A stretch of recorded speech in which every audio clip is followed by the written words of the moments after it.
So I am coming to you from St. Helens Territory on East Central Vancouver Island, Nanus Bay, where there's a huge wind happening right now, big gusts, and so I'm got all my fingers and toes crossed to make to hopefully not lose power. If we do, Jordan or I will try to get you back up and running as quickly as possible. Um, to the community members here, thank you for welcoming me to sit with you and your colleagues and your leaders and your elders at home in your own territories. I'm honored and feeling really lucky for that privilege. Just a couple of housekeeping issues. As I said, we're recording the session and posting it to our webpage, so please don't let that deter you from participating fully. Please share your perspectives and values. They're important to us. The recording, presentations only of the September workshop is available on YouTube, but not yet posted on the website, I think. I'll share the link in the chat a bit later.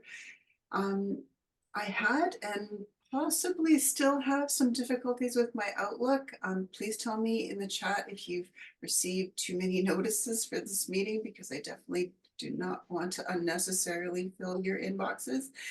And if you need a break, please take one.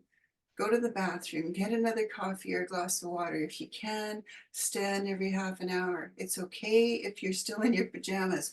This work, whether you're in fisheries or health or some other sector, can be, like Jared mentioned, difficult, nurturing, draining, inspiring, all at the same time. It can tug on all of your emotions. So be kind to yourself. Um, and please reach out in the chat if you need support. So I am going to share my screen and hopefully this work. Everybody see that? Yep. All right. So this is the last seasonal reflections workshop that we'll be having in the pilot phase of the Watch Project. And we have this amazing agenda today. So I'm going to move my watch update to the bottom of our schedule and perhaps into the lunch hour if necessary, to make sure that you have time with all of our wonderful presenters.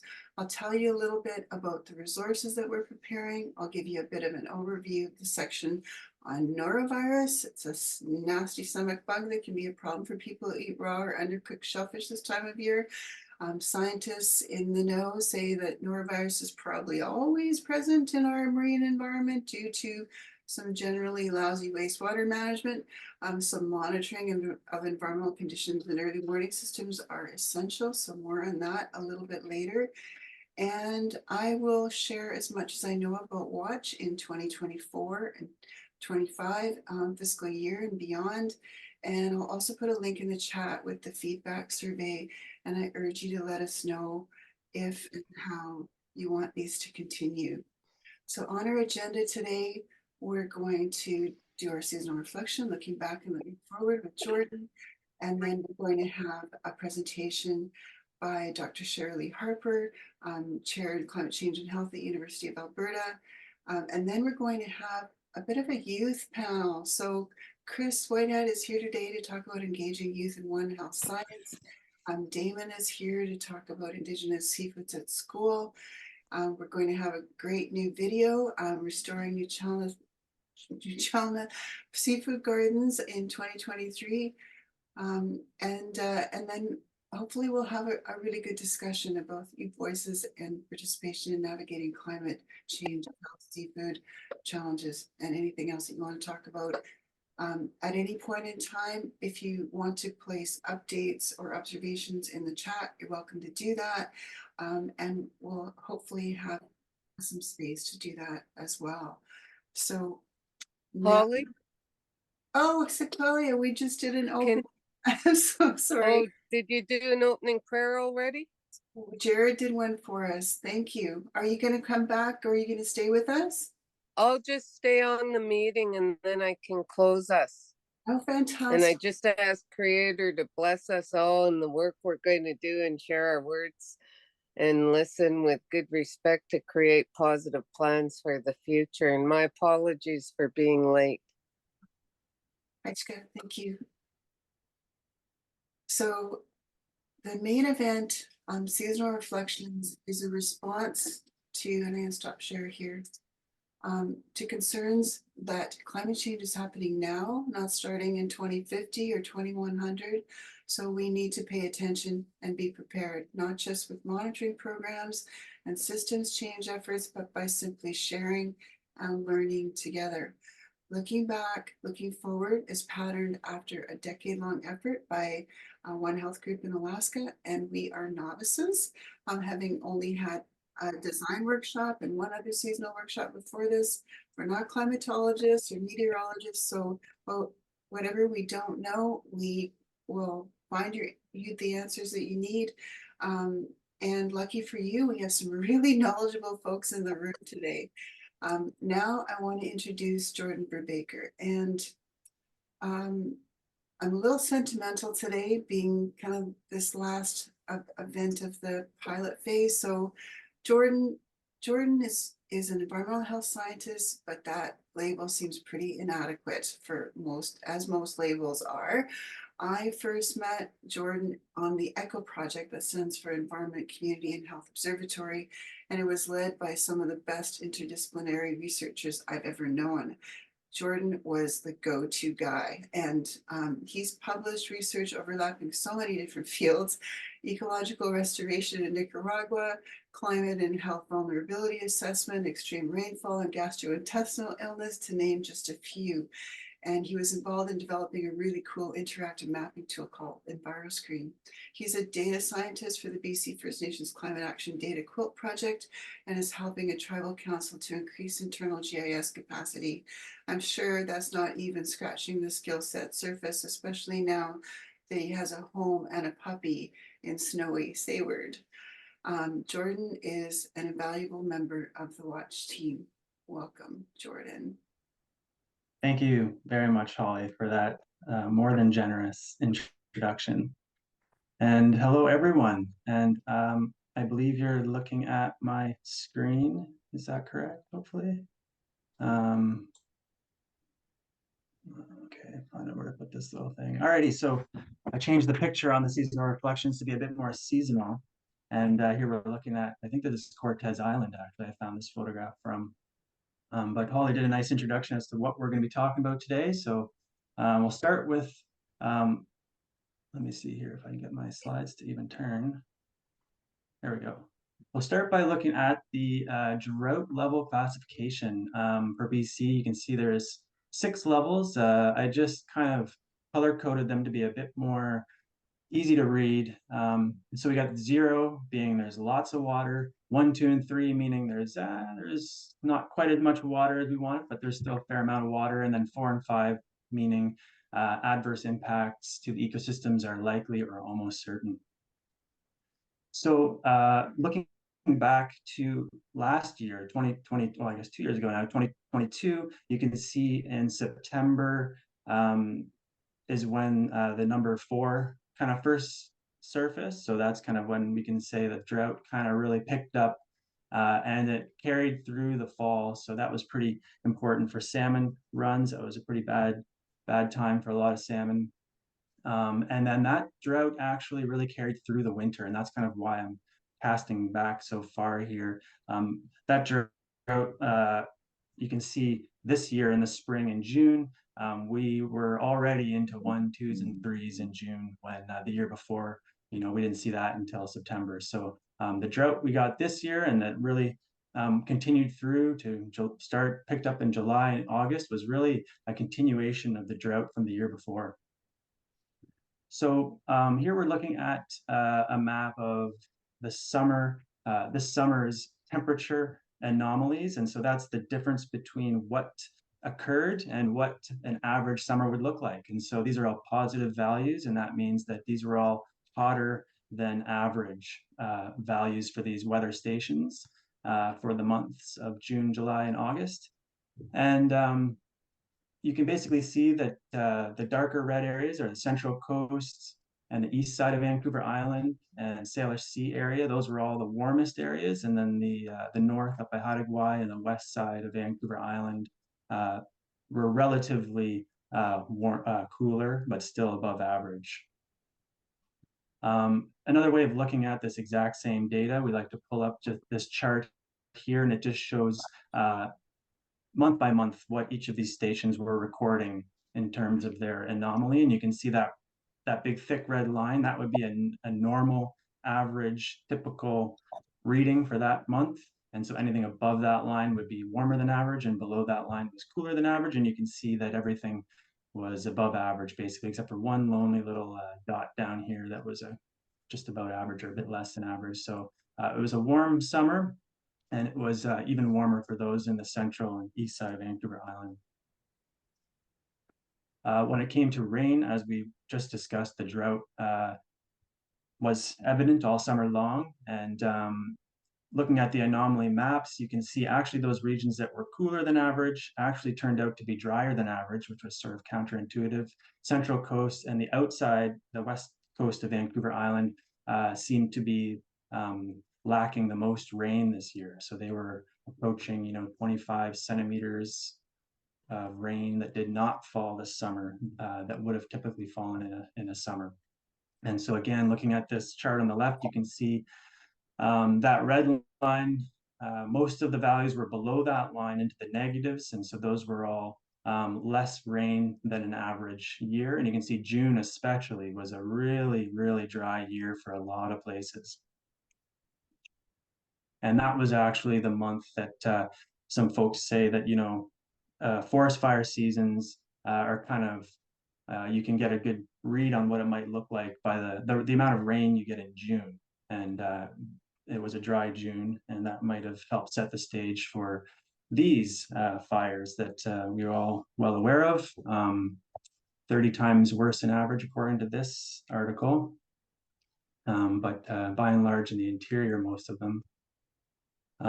All this drought has been, causing people to change some of their ways. It's not the first year there's been drought, especially in Tofino. This year they had 75% less rainfall than normal. And these folks here, they run a lodge, and they've actually been removing 4 hot tubs from their lodge because they just don't have the water up there, and they're trying to conserve water. So this summer was the hottest summer ever recorded on Earth, which is quite the statement. It's important, though, when you think of these averages, because it's the entire world, right? And it doesn't mean it was warm everywhere or it was record-breaking everywhere. And if you actually look at where BC is, if you can see my mouse, I'm just kind of circling it up here. We're not actually in a real red part of this map. We're kind of in a middle orangey hue. So it's sort of important to know that while it was a record-breaking year globally, we weren't among the hottest parts on the globe. We fared reasonably well. So where did that land us in the fall? It was actually interesting to see this kind of north-south divide in temperature. You can see the north was actually a lot warmer than average, and the south was still warmer than average, but less warm than the north. And it looks like the least warm was down by Nitnat Lake, maybe. I think that might be down west of Cowichan Lake. And then if we just pull up the temperature, you can see that, now there's some values above and below, and you start to see a bit of a mixed bag, and a lot of those warmer values are being reported farther north, but you still do see some values month by month that were down south that were pretty hot. And just so you know, the colors of these dots on the chart here on the left tell you how far north and south they are on the map. To give you an idea, the dark purple ones are farther south, and the kind of green ones are central, and the yellow ones are up north, just to give you a bit more information there. So the precipitation this fall was also very split north to south.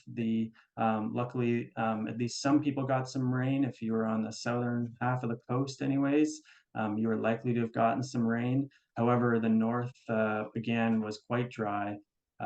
with a lot of those values falling far below the norm, especially in October. Actually, was a really dry month if you were on the north coast or central coast.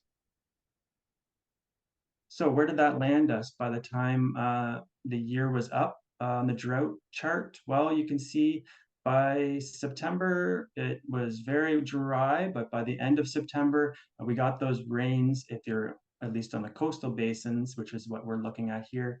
And by October we were starting to see zeros again finally, and November was a nice wet month. However, that's if you're on the coast. If you see this map up here, this was the last map that they uploaded to their drought portal, and you can see that the interior, the north, especially the north, was, and I think still are, extremely impacted by drought. And that's pretty scary, actually, that that's still going on. So by the last week or a couple of weeks of September, here's a picture of Chemainus River, still very dry, waiting for those rains. One of the stories that kept popping up were pink salmon that were in abundance and were kind of showing up in unique and interesting places.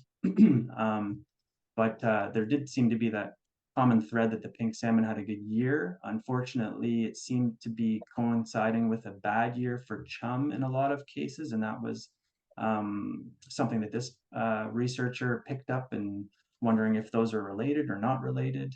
But two stories related to salmon there. There was a lot of, at least some reports of some salmon spawning in some of these urban creeks that don't see a lot of salmon sometimes, and so I think that was a really positive development. And some of these creeks, I know people put a lot of work into, community groups restoring, so that's really positive to see. The Skeena and Nass river systems up north actually had a really good year, apparently, according to this article, for sockeye. And this DFO scientist attributes that to the cold water, the cold ocean for the past few years. We've been in the cool cycle of the El Nino for the last couple of years, and that has resulted in improved nutrients, better quality zooplankton for these sockeye. So he attributes these great returns to that. And unfortunately, the flip side of that is that now that the El Nino is here and the waters are warm, therefore the nutrients in the zooplankton would be less quality. And so he thinks we might see, unfortunately, less good returns in the next couple of years up there. And we did see so a lot of records breaking, and I just wanted to post this because a lot of these are from the coast, but that was already in October. And here's a snapshot close to the end of October in the interior, and they still hadn't got the rains that we had gotten on the coast. So while the chum were struggling in some areas, they were also finding them in new places. They found 100 chum up in the Arctic in a river system that they are not originally from. So these chum presumably decided that their home river was not looking as appealing anymore, and they decided to look for something else farther north to call home. So whether this is a trend that's going to continue or whether this is a little anomaly, a little blip, we don't know, but something to keep an eye on for sure. And just at the same time, up kind of near where I am, north of Campbell River, there's a chum derby every year. It's the 21st annual chum derby this year, and they actually had to change it to a hatchery coho derby just a couple of days before the event because the DFO closed the chum fishing. So that I think was quite unique. I don't know if that's ever happened in the history of that derby or not, but something worth mentioning anyway. By November 17th, while it was, turning into fall, the global temperature actually did pop up above that 2 degrees Celsius mark. For those of you that are kind of following international or global climate talks, that 2 degrees Celsius is that sort of cutoff where a lot of scientists believe that if we kind of go above that level, we're kind of heading into the unknown or the point of no return, where there's a lot of problems that will occur with the environment and the climate. And so luckily this is just a blip, like it pops up and we're not above there now, but that was definitely a milestone that we did not want to cross. And we did very, very briefly as a world, as a globe anyways. So I did want to focus some good time though on this piece, which was taking action. There were quite a few great stories, I thought, of people that were actually out there trying to make things better for some of these salmon that were struggling this summer. The photograph on the left, this is Bridge River Rapids on the Fraser River. And you can see there's a fish ladder, if you can. There's a fish ladder here that's way out of the water, that's high and dry, that obviously the fish aren't using. And this rapids is too strong for them to navigate on their own. And so the members of the Stat-Imp Nation were hand bombing like 7,000 salmon in a human chain and passing these salmon up until these excavators and the helicopter showed up with sandbags to try to raise the water level so that the fish ladder would be able to work. Some of you probably are aware of the Cowichan River. They pumped some water into the river to keep it going. Luckily, this didn't have to last long before the rains came. It's really good that they had that ability to do that, at least. Or sad that they needed to do it, but it was there for them.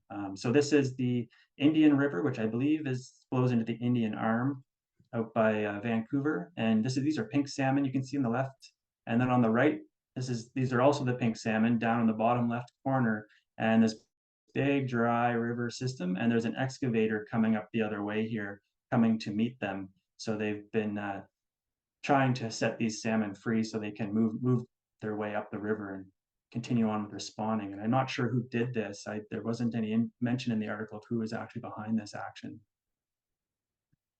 The Pacific Salmon Foundation has this pilot project called the Salmon SWAT Team, who has been supporting local community groups and First Nations who have identified issues like that, need to, dig a channel to free those salmon. And they did that also. The Simpcw First Nation dug a channel in the North Thompson watershed. And in this photograph here, there's some people actually in the Solemn River with aerators, and they're actually adding some oxygen into the side channel that had been cut off from the main stem. There's salmon fry in there that are struggling to breathe, and so they've been giving them some support while they waited for the rains. And then here's just one more of this. The Secwepemc Fisheries Commission brought in this excavator up in the Tranquil River near Kamloops to again to get these salmon moving. Unfortunately, this is the Brothers Creek in North Vancouver, a very urbanized creek. They found a couple of dozen or dozens, they say, of coho salmon at the mouth, excuse me, at the mouth of the creek that were dead. And they believe it had to do with this chemical from tires that rubs off the tires and it gets flushed into the water, called 6-PPD quinone. They believe that the lack of rain in the summer allowed this chemical to build up on the surface of the roads and in the ditches for a long period of time and get very concentrated, so that when the rain finally came, it flushed a very high dose of this into the creek. And just as these coho were coming into the creek, unfortunately. So that was a really sad article to read, but I hope they're learning more about that important work, because obviously everyone drives and there's tire chemicals probably everywhere. It was really great to see. Apparently the biggest herring spawn since the 70s on the west coast of Vancouver Island.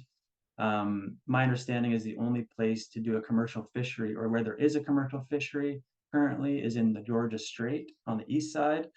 So currently it's closed, and the Nuu-Chulnmith representatives in this article say they will not consider opening a commercial fishery until they see a sustained recovery of the species. But it was good to see that they're making a good year. They had a good year there on the West Coast. So we're looking now at the PSP toxins from the Martox or from Canadian Shellfish Program for 5 of the watch communities. We're still trying to get the data from the other 3, but you can see the months of September, October, November. These are the week numbers, and everything above that red line resulted in a closure, presumably. And you can see that the different regions of the coast had closures at different times of the year. So that's part of some of the work we're trying to figure out, is why certain areas are closed at certain times and what these conditions are. So that's some of the work that everyone's involved in here. The excuse me, the Washington Department of Health colleagues, they have mentioned that they had a PSP activity as well in the fall in Puget Sound, and that the same kind of issue with the tire chemicals, except with nutrients. The nutrients have been building up through the dry summer, and then when we had the rains, it flushed out and fertilized the phytoplankton in the ocean, and that caused some blooms, but also that some of these late season blooms are particularly problematic because apparently the shellfish actually hold on to that last meal. They kind of retain those toxins a little longer and hold on to them than they would have had it been earlier in the year. So we've only had 1 month and a week or so of winter. This is December and what it looked like for temperature. You can see it's very hot in the south. Well, across the board, it's very hot. It was a very, very hot year, December. And if you look at it compared to September, October, November, the anomalies were way up there. A lot of them were 3 or more degrees Celsius warmer than you would typically see, and especially in the south. And then for snow, it's been pretty dry as far as snow goes. We did get some snow in the last week here. So that's been in January, so that's not included in this figure. But November and December were quite light on the snow. There was a couple atmospheric rivers that did come and flood out parking lots in Vancouver. I don't think there was much in the way of widespread damage or anything. BC Hydro certainly noticed it, though. They lost a lot of money apparently because their dams, their levels at their dams were way below average, and they attribute that to snowpack being very low last year and persistently dry conditions. People are already looking ahead to next year and are concerned about the wildfire season that might be on the horizon. So I guess we'll wait and see, but people are already starting to, be concerned about that based on this warm El Nino winter we're having. I wanted to include this article because it talks about harmful toxins from oil spills and wildfires found in orcas. And I think a lot of people are familiar with oil and the risk of oil on marine life, but wildfire smoke also has an impact, and that was something that was new to me. So I wanted to include this here for you all as well, and linked to cancer and reproduction issues.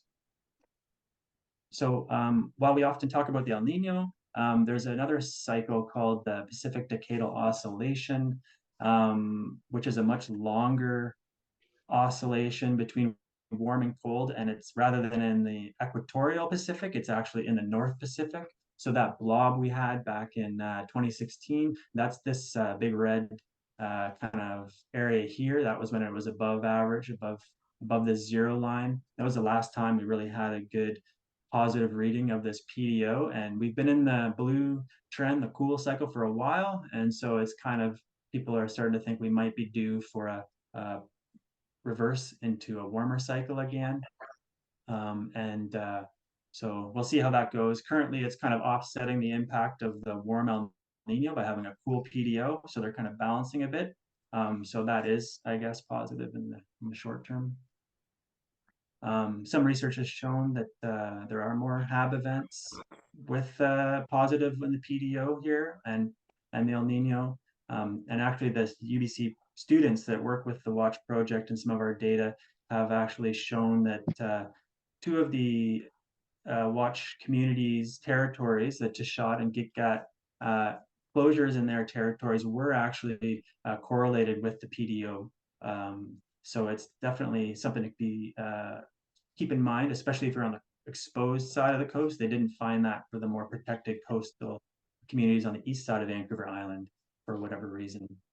And this student project, this new group this year, they're actually continuing the work, and they're going to be looking for how to predict these blooms and trying to identify hotspots in untested areas to kind of inform where people might develop future phytoplankton monitoring sites. So we'll keep an ear out for how that develops. This was a snow basin index that was just released, hot off the press, to show where we're at right now on all the major basins in BC for snow accumulation. And you can see South Coast, Vancouver Island, and the Fraser River and Thompson River were all doing very poorly, hurting for snow. We're less than 40% of our typical snowpack. However, if you're up the coast a bit more, Central Coast and the Skeena and Nass are closer to 80% of their snowpack, and we've had a bunch of snow in the last week, so these numbers are changing, and we've still got 3 more months to go. So these numbers could definitely change. But people are suggesting this, or this report suggests flooding in the spring from the freshet is probably not a big deal, and but that drought might be a big deal next year. Our temperature charts here, we're able to complete a full year to see how our anomalies kind of stacked up, and you can see our January was quite warm. February, March, and April were all cool, below average, and then that May shot straight up, and that ever since that warm May, it's just been all above average. And then this December again is pretty much approaching what May was as far as anomalies go. Globally, we're looking at this global temperature map or chart. You can see this orange line was the year of 2023, way outside the range of the past 30 years. And then this little black line here in the top left, that's where we're currently sitting at in 2024. So hopefully that pulls back into the range of normal soon. And here we are in the cycle of the El Nino, the positive, the warm part of this cycle. And according to NOAA, it's forecasted to remain positive, but turn to neutral at the end of spring, hopefully. So it'll come down and meet this middle line, hopefully. And whether it cuts through and we enter into the cool cycle, or whether it does a bounce and we head straight back up again and do another El Nino is yet to be determined. But they are forecasting it to turn neutral anyways. As far as temperature goes, these 3 months, this is a forecast looking out to the January, February, and March combined.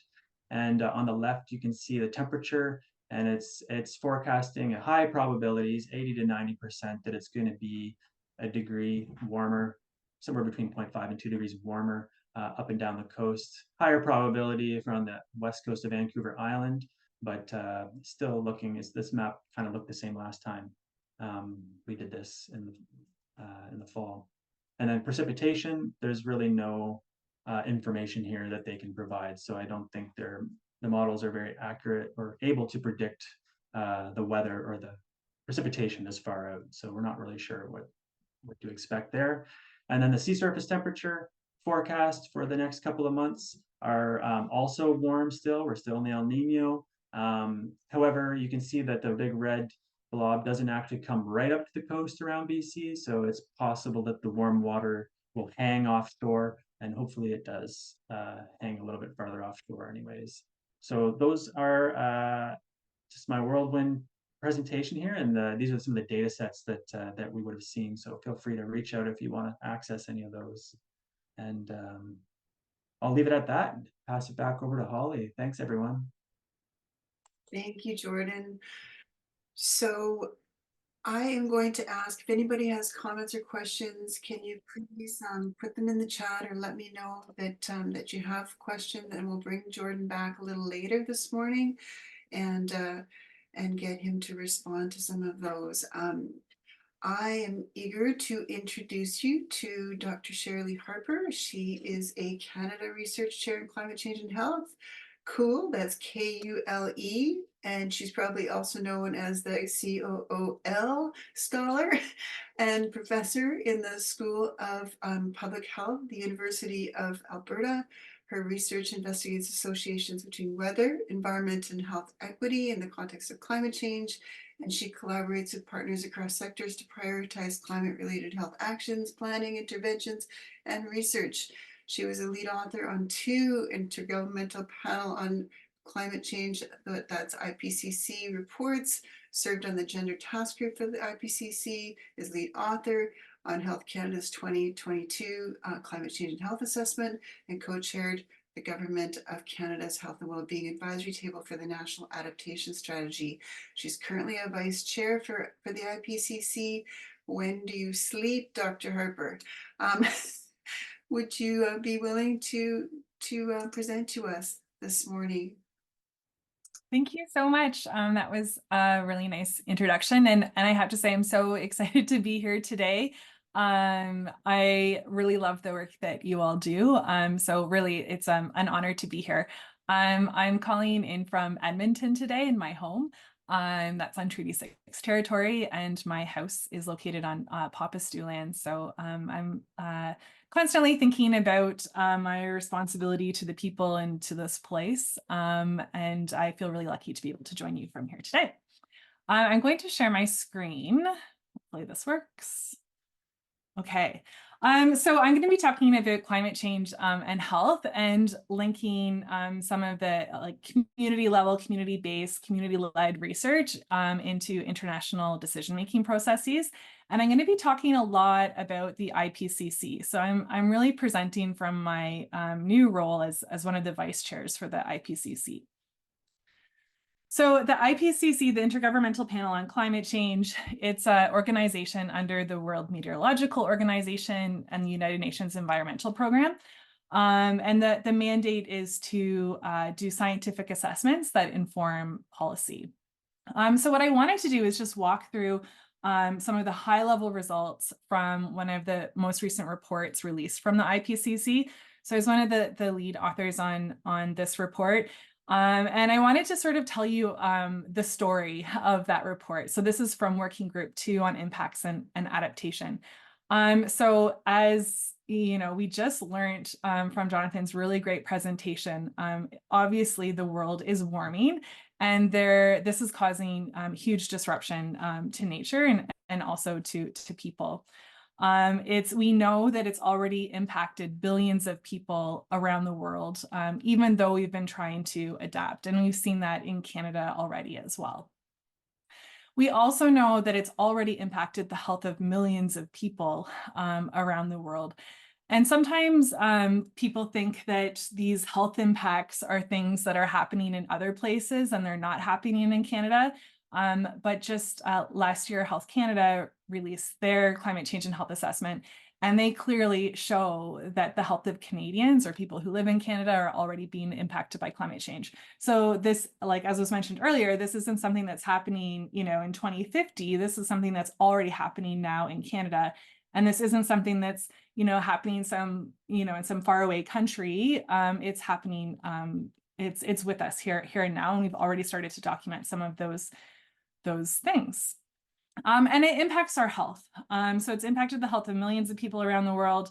In the last report, we cover some of the things that we've covered in a lot of reports, things like how climate change impacts waterborne disease, how it impacts foodborne disease, heat-related morbidity and mortality, and the heat dome that we had a few years ago.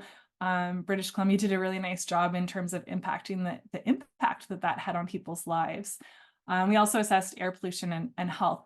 But I wanted to just quickly go over 3 things that we covered that were sort of new for North America. The first is vector-borne disease. So sometimes when people think about climate change impacts on health and vector-borne disease, they think of things like malaria caused by mosquitoes in other countries. But we know that vector-borne disease is increasing in North America as well. It's changing, climate change is changing the environmental conditions, which means that things like ticks and mosquitoes, they sort of come out of hiding earlier in the season. So that means that there's a longer tick or mosquito season. We also know that the range is changing. So these vectors are moving further north as the environment changes. And all of these things lead to increased risk of transmission. Most of the research on this in North America is coming out from more Eastern Canada on Lyme disease. And it's been really, I guess, fascinating and unfortunate that about 10 years ago, the Public Health Agency of Canada did some projections on Lyme disease and climate change. And they mapped it out and showed how Lyme disease would move further north. And those projections have become reality. More in Western Canada, there's increasing evidence that under scenarios of high levels of warming, that in places like British Columbia, we could start to see things like chikungunya, which is a vector-borne disease that usually people only think about in more southern places. Malnutrition is another one that we covered for North America. This is, again, one of those things that people think might only happen in faraway countries, but there's increasing evidence that it impacts us here in Canada too. A lot of past research on food and climate change focused on like caloric availability around the world. So like how much rice can we produce under climate change? But in the report this year is the first time that we talked about the diversity of food that's available. And we know that the diversity of food that's available is actually more important for our health than necessarily the caloric, availability, the amount of food available. And we showed that even in places like Canada and the United States, that we can expect to see increased cases of malnutrition under climate change. And we've already seen that on a more micro scale in terms of like what food is available in our grocery stores based on different impacts to certain local crops. And then the last thing that I wanted to mention in terms of new report findings before I move on to my next point is mental health. So this was the first time in IPCC history that we were able to assess climate change impacts on mental health. And I think that this is something that makes a lot of sense to most people. If you were one of the people in Yellowknife who had to be evacuated this past summer because of wildfires, of course, that's really stressful. And of course, that's associated with things like anxiety and depression and other things. So it's not too hard to believe or understand how climate change can impact our mental health. We also can mourn the loss of species, and we heard that in the opening too, right? Is mourning the loss of things that we used to have access to, or how landscapes are changing even in the Arctic because of things like permafrost thaw. And we also know that there's mental health impacts from seeing the doom and gloom on the media all the time. So even if you're not personally experiencing those climate change impacts or that heat wave or those evacuations, seeing other people having to go through it is also very stressful. And there's science showing now that and documenting how that's impacting people's mental health. So, those are sort of the negative impacts, but the report spent a lot of time talking about what we can do about it. So we documented these impacts. We, talked about how things are going to get worse. But then most of the report actually focused on the things we can do to take action in response to those. So in the health sector context, we talked about things like the importance of heat plans, early warning systems so that people know when these things are coming. We also assessed things like mental health services and increasing mental health service availability during emergency responses. But a really important finding was that some of the most important adaptation strategies for people's health and well-being actually happen outside of the health sector. So that's things like improved food security, better access to safe drinking water, access to green spaces and blue spaces. These are all things that we know are really important for health and to protect health during climate change or during extreme events, but they're actually outside of the jurisdiction of health. So It really speaks to the importance of working across sectors to try and, promote health. We also found in the report that adaptation has been happening. It has increased over the past 10 years, but we know that progress is uneven. And we also know that we're not adapting fast enough, that these changes are challenging us. And we see that in Canada too. If you think about the heat dome a few years ago, we really weren't ready for that level of warming to happen. We also know that most adaptation is still in the planning phases and hasn't moved into implementation. And we see that at the federal level in Canada. Canada was one of the few developed countries, or so-called developed countries, that didn't have an adaptation strategy until just last year. So last year, Canada launched its adaptation strategy, but really it's still in the planning phases. It really hasn't moved into large-scale implementation yet. So even Canada is still stuck in this adaptation planning phase and needs to move more into that implementation space. Overall, I think the message of the report is that a climate resilient future is possible, but we have to act now. And every decision we make, every action we take will take us closer to or further away from a climate resilient future. So that's a summary of the most recent report. But I wanted to talk quickly about the types of knowledges that are included in these reports, because I think that this is important. And this is something that I'm personally prioritizing and really passionate about for the 7th assessment cycle in my new role. So if this is the mandate of the IPCC, which is to provide governments of all levels with scientific information that they can use to develop climate policies, and also provide key input into international decision-making processes, it's really important that we include Indigenous knowledge systems in that process. So I was going to just walk through pretty quickly what the IPCC tried to do in the last series of reports that it released, starting in 2019 for the special report on oceans and cryosphere. So in that report, I think one of the most important IPCC advancements is something that I think probably all of us on the call know and recognize, but that's the idea that Indigenous knowledge alone can stand on its own in terms of making decisions about climate change.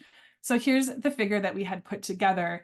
And I think that when people often think about Indigenous knowledge systems and things like climate change, they think about the situation that's circled in the box here now. And that's this idea of, bringing different knowledge systems together so that you have a better understanding of what's happening.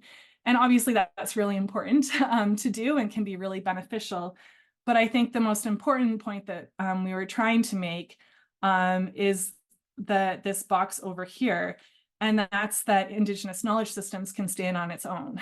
We don't need to have Western science to validate it. We don't need Western science to complement it. If there's Indigenous knowledge that's saying something about climate change, that is enough, and that can stand on its own, and we need to make decisions based on that. And we said that Indigenous knowledge is critical to understanding climate change, to responding to climate change, and to governing climate change. So that was in the SROC report, the report on oceans and cryosphere. The next report was the impacts and adaptation report that I just presented on. And so what we did with this report is we said, okay, if Indigenous knowledge is critical to understanding, responding, and governing climate change, how do we do that? And the answer that the Indigenous authors came up with was that this has to be done through self-determination. And so I think that there were some important advancements in the actual assessment process itself. So in AR6, there were more Indigenous authors who actually did the assessment related to Indigenous content on climate change. And there were also more Indigenous reviewers who acted as peer reviewers for that content. And I just wanted to highlight that Indigenous peoples and their organizations were really key to those assessments, and sort of like wrote and led those sections, which reflects an attempt to try and improve self-determination in the actual assessment process itself. A couple of IPCC firsts that I wanted to highlight. The first is that in the Working Group 2 report, the one that I just presented on, that it was the first time in IPCC history that there was Indigenous content in every single chapter of the report. It was also the very first time that colonialism was explicitly named as something that has led to climate change and makes impacts worse. And it was also the first time that Indigenous rights were explicitly named as important to responding to climate change. So I think that those are really important, small steps forward that the IPCC has made. But I have to say that it's not doing a good enough job, and there's a long way that the IPCC needs to go. They really need to focus on improving this in future assessments. The first thing is that there needs to be Indigenous lead authors, so not just contributing authors, but lead authors in the assessment. And there's a ton of barriers right now in the process in terms of engaging with Indigenous knowledge that needs to be dealt with. Okay, so then for the last part of my presentation, I wanted to talk about how these reports feed in, both link with local level research and how they link into international decision-making processes. So I'm going to use the ocean and cryosphere in a changing climate as an example. So in that report, we assessed almost 7,000 articles. There were over 100 authors from 36 countries. Almost a third were women. And it was peer reviewed. Sometimes people don't realize that the IPCC reports are peer reviewed, but the peer review process for the IPCC is very rigorous and probably the most rigorous peer review process that I've ever been involved in. So we had comments from over 31,000 comments that we had to address. That's a lot of comments. And you have to address every single one. You have to write a response on if you made a change based on the comment, what it was, or if you rejected that change, explaining why, because there are a lot of climate science deniers who provide comments that you have to reject. So it's a really rigorous process. But probably the most important part is that the summary for policymakers goes through a line-by-line approval process with the 195 member countries as part of this UN process. So in this picture here, it's from the SROC approval session.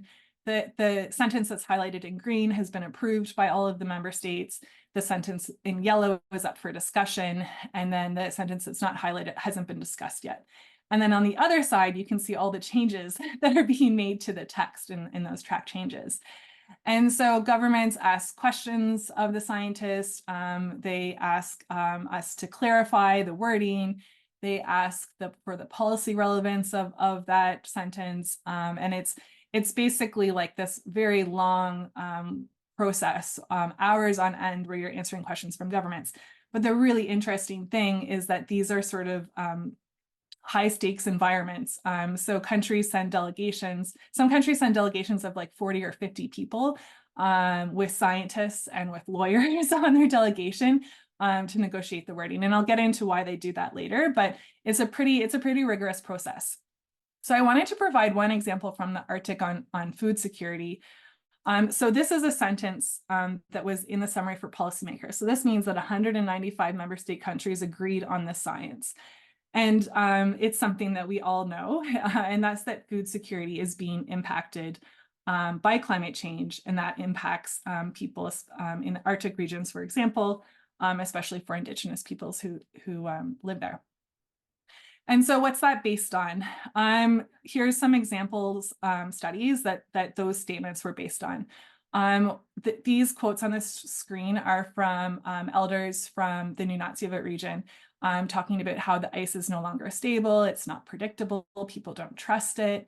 There's been accidental death because of these changes in the ice conditions and in the weather conditions, and that people are really jeopardizing their lives going out in unstable environments to access local food sources, like caribou in the video here. We also included research from Alaska. One study found that hypothermia and frostbite, the odds of that increased if people reported changes in their travel plans because of weather, and also increased unintentional injury and even death when people reported unusual weather. People talked about how that impacts food sources. So berries are talked about a lot in research because they're really important for all sorts of reasons, and climate change is impacting those. And this is a quote again from this is from a female elder in Nunatsiavut in Northern Labrador. But it's not just local food that's impacted by climate change in Arctic communities. You know, food, there's no roads going into or out of the communities, it's fly-in only, so food has to be flown into grocery stores there. And so if you have bad weather that prevents planes from landing, then you have situations where there's no food in the stores. And this is a quote from a woman, again in Nunatsiavut, talking about how this store was down to bare bones because there was no way to get food into the communities.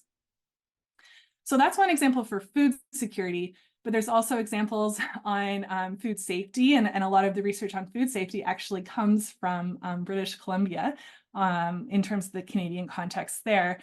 And so you might be wondering why 195 countries care so much about that text. Why would they send delegations of like 40 people, including lawyers, to ask questions about this text and try to get it changed? And that's because this text is supposed to underpin climate change COP negotiations. So the Paris Agreement, for example, and then every year there's these climate change COPs where things get renegotiated and updated. And basically when countries agree to this IPCC text, they're saying, we agree to this science and we agree to make decisions based on this science going into these COP negotiations. So it's really interesting, especially when lawyers are asking you questions for wording change, because there have been cases where, you know, as scientists, we think that change in wording is okay. And then it gets to the COP and you're like, oh, that's why they wanted that wording change, because that has implications for the negotiations. And so at COP28, just this last year in Dubai, in the negotiations, the IPCC reports are mentioned all the time. In the final text from those negotiations that was agreed on, IPCC is mentioned a lot. So these approval sessions sort of they are high stakes for countries. So it's a really cool science policy interface. In the context of health, I guess 3 years ago now, 3 COPs ago, in Scotland, it was the first time that there was a health pavilion at a COP, at a climate change COP. So it was the first time that health had a very like prominent and visible presence at the climate change COPs, which is really important because we know that climate change impacts our health. So that was at COP26. At COP27 in Egypt, that momentum related to climate change and health continued to increase. And then just last year in Dubai, there was an entire day devoted to health, and there were health ministers from all around the world there talking about climate change and health and what they are hoping to do in their country to respond to some of those climate change and health impacts. So at the international scale, we increasingly see health being included in those discussions. So that's the end of my presentation. I'll stop there. Wow, thank you. Crazy process. Like I'd have to agree with Angela. It does look a little bit like a process from hell. But it's really great to hear your presentation. And I want to invite anyone who would like to share comments or questions to unmute and ask if they will.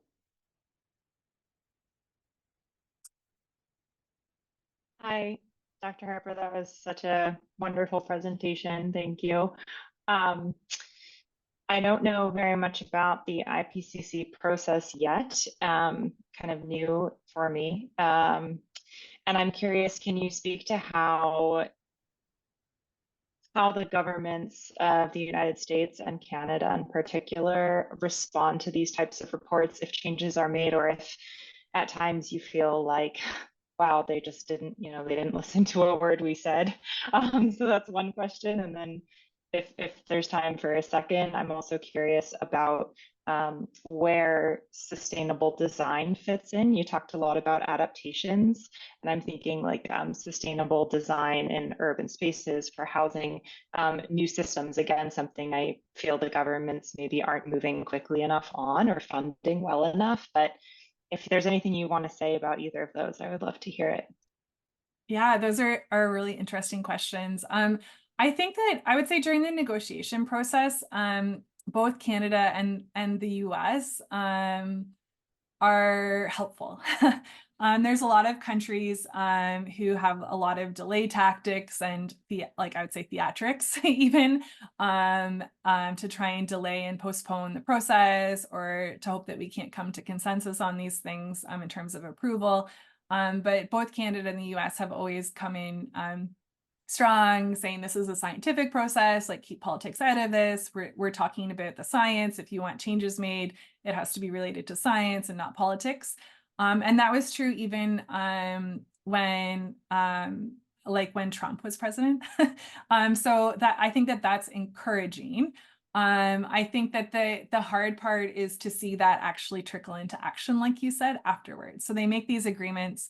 They negotiate them at these international scales, but the implementation is tricky, and it's tricky for lots of reasons, obviously. I'm a health researcher, so from a health context, one of the hardest things when you move from these international UN processes where member state countries are represented is that our healthcare and public health is provided is the jurisdiction of provinces. And so there's definitely a bit of a disconnect there in terms of some of those things, which I think is too bad. I think your second question about design and things like that, that's also in the report. And I think that's a really great example of how health solutions actually often lie outside of the health sector, because I think that there's a lot of really important health co-benefits to sustainability on those items. So that is in the reports. That's in the reports in terms of adaptation, but also in terms of mitigation. So the IPCC has 3 major assessment reports each cycle. One is on the physical basis, which is actually a lot of what Jonathan presented on is the type of things that they assess. So how has the climate changed? How is it going to change in the future? Working group 2, which is on impacts and adaptation, which is what I presented on, is like, okay, so what does that mean for nature and what does that mean for people? And then working group 3 is on climate change mitigation. So things like how can we redesign buildings to be more efficient and produce less emissions. So yeah, it is in there. Thank you. Mark, would you like to go next? Yeah, thank you. There was a very good presentation, and I'm glad to hear that Canada is actually helpful instead of one of those countries that's out there monkeying around doing stupid stuff. However, one of the things that I keep telling people is that climate change is going to hit us like a freight train. And even if everybody stops emissions tomorrow, we're still going to get run over. And one thing is to look at the big picture, i.e. the global temperatures, the politicians, the COPs going to the UN and all that stuff is one aspect. But the one that I'm particularly interested in is what's going on the ground. Because that's where the rubber hits the road, if you want, to use an analogy.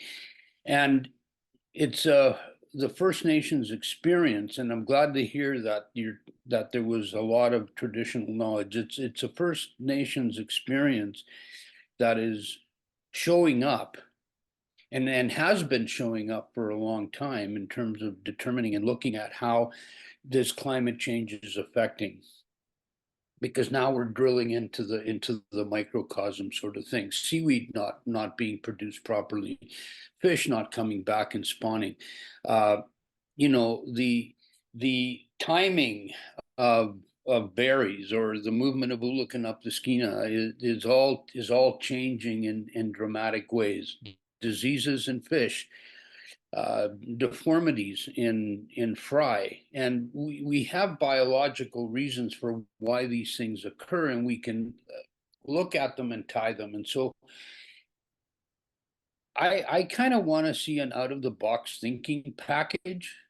You know, how do we address, how do we mitigate, how do we adapt, you know, to the impacts that are being held. I keep telling people we're going to lose the salmon, and nobody wants to hear that.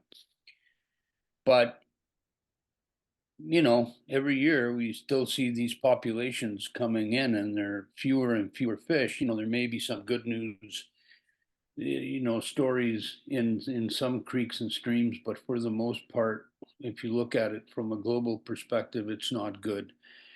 And if you go back and take a look at population studies that were done since the beginning of recorded data collection, you realize that what we're doing is trying to manage collapsed stocks.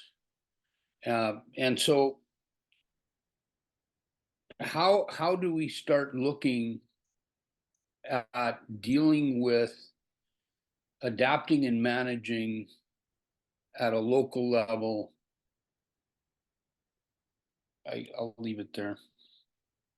Yeah, thank you so much for that comment. And first, I have to apologize to Jordan. I keep saying Jonathan because I know a Jonathan Brubaker, and that's in my head for some reason. So sorry. I'm sorry, Jordan. I meant Jordan through when I was commenting before. So my apologies to that. And I think that the last comment. I mean, I think like your comment is such an important point, and I think like that's what I think the problem is with the IPCC is that one of our rules is that we're supposed to only assess what's in the peer-reviewed literature. And that's a huge issue in terms of being able to include Indigenous knowledge systems, which at the local level, especially like you said, there's just such like rich information in terms of understanding the challenge, but also in terms of responding to it effectively. And I think that in this next assessment cycle for the IPCC, like that's what needs to be focused on. Is to try to do that better, is to basically rewrite that rule. And that's not an easy thing for a UN organization to do because basically all 195 countries have to agree on that. And there are vested interests among the countries to try and, you know, like dilute or weaken the IPCC science process. So it's hard to get that done. I hope that something will change this assessment cycle, and I'm hopeful that that will happen. But I think that your point is a really good one, and it's something that the IPCC isn't incorporating very well right now. And I think that your point on you know, even if we stopped producing emissions today, we're still going to be experiencing the impacts of climate change for decades is a really important one. And one thing that the IPCC is actually meeting about next week in Istanbul is talking about what the next assessment cycle will include. And I think a lot of countries are really interested in that very question. So I think that the science is pretty clear right now that we're probably going to exceed 1.5 degrees global warming by mid-century. And we're going to overshoot that. But there's a possibility of bringing that back down after, and like what impacts will that have? So even if we do, you know, put all these ambitious efforts to reduce emissions, we're still going to see those impacts is my point. So yeah, thank you. Thank you for your answer. Dr. Harper, one of the things that I can tell you is that, you know, with the Watch Project and with FNHA even more generally, you know, food security is considered to be within the health sector. And the work that we do, we're kind of researching and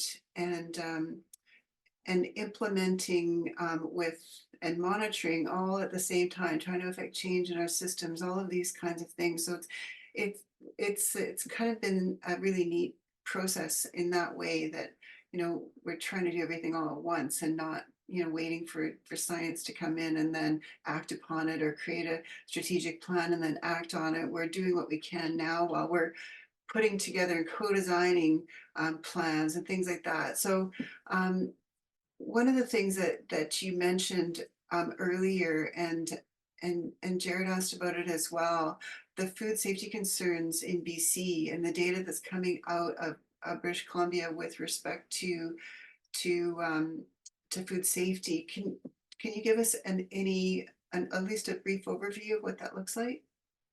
Yeah,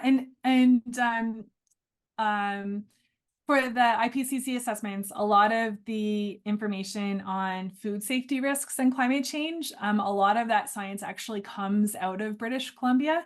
And one of the reasons, I think one of the reasons that is because there's a lot of work being done on shellfish and paralytic shellfish poisoning and different other pathogens that cause things like diarrhea and vomiting and and I think that actually some of those were even mentioned in Jordan's presentation. So yeah, I guess basically I think the message across the board, whether it's for food safety, like foodborne disease or any other health outcome, we know that the risks are continuing to increase and increase and increase and increase. And so what we need to try and do is if we reduce warming, and start to curb some of those impacts, we're still going to see increased impacts, but at least we can respond to those and manage them. But if we continue like we are now and have too many emissions and the impacts are so severe that there's a point where it's going to challenge our ability to effectively respond to it. But even in that lower situation where we can start to respond to those impacts, one project that was related to more malnutrition based on data from British Columbia, it was based on studies done in collaboration with First Nation communities on the coast. And there were different parts to the study. The first part of the study looked at how warming waters was changing fish in terms of where they're located, so how far people have to go to get the fish, also in terms of their size and their quality, and also their range. So, moving further northward. So fish and shellfish weren't as available already, and that was going to continue to worsen. And then the next part of the study said, okay, so what are the malnutrition or what are the nutrition impacts of that? Because we know that fish are such an important part, provide so many important nutrients. Not to mention all the spiritual and mental health benefits of that as well. And under the different levels of global warming, we see that obviously under more warming, the nutritional impacts of the loss of fish is going to be worse. Under less warming, it's going to be less worse. But then I think that one thing that I hear a lot is, okay, so if there's no fish, why don't people just go to the grocery store and get chicken and bread or canned tuna or something instead? And what this research also did was said, okay, what if that's what people have to do and they do that? They showed that even if you replace those fish with foods that are available in the grocery store, that doesn't replace the nutrition that's been lost. And to me, that really speaks to the importance of Indigenous food systems and how the value that exists in those and the importance of protecting those under climate change. I don't know if that really answered your question, but that's like an overview of the food safety and I guess food security pieces from British Columbia in the assessment. Thank you for that. We have a resource that is going to be created this coming year that will add to that story. So watch for that. And I just wanted to thank you for coming today and providing that really amazing overview of IPCC and how it relates to the work that we're doing. If anybody has any additional questions, again, please put them in the chat. We'll try to get some answers for you. And at this point, I would like to introduce Chris Whitehead. And Chris, I don't even know where to start.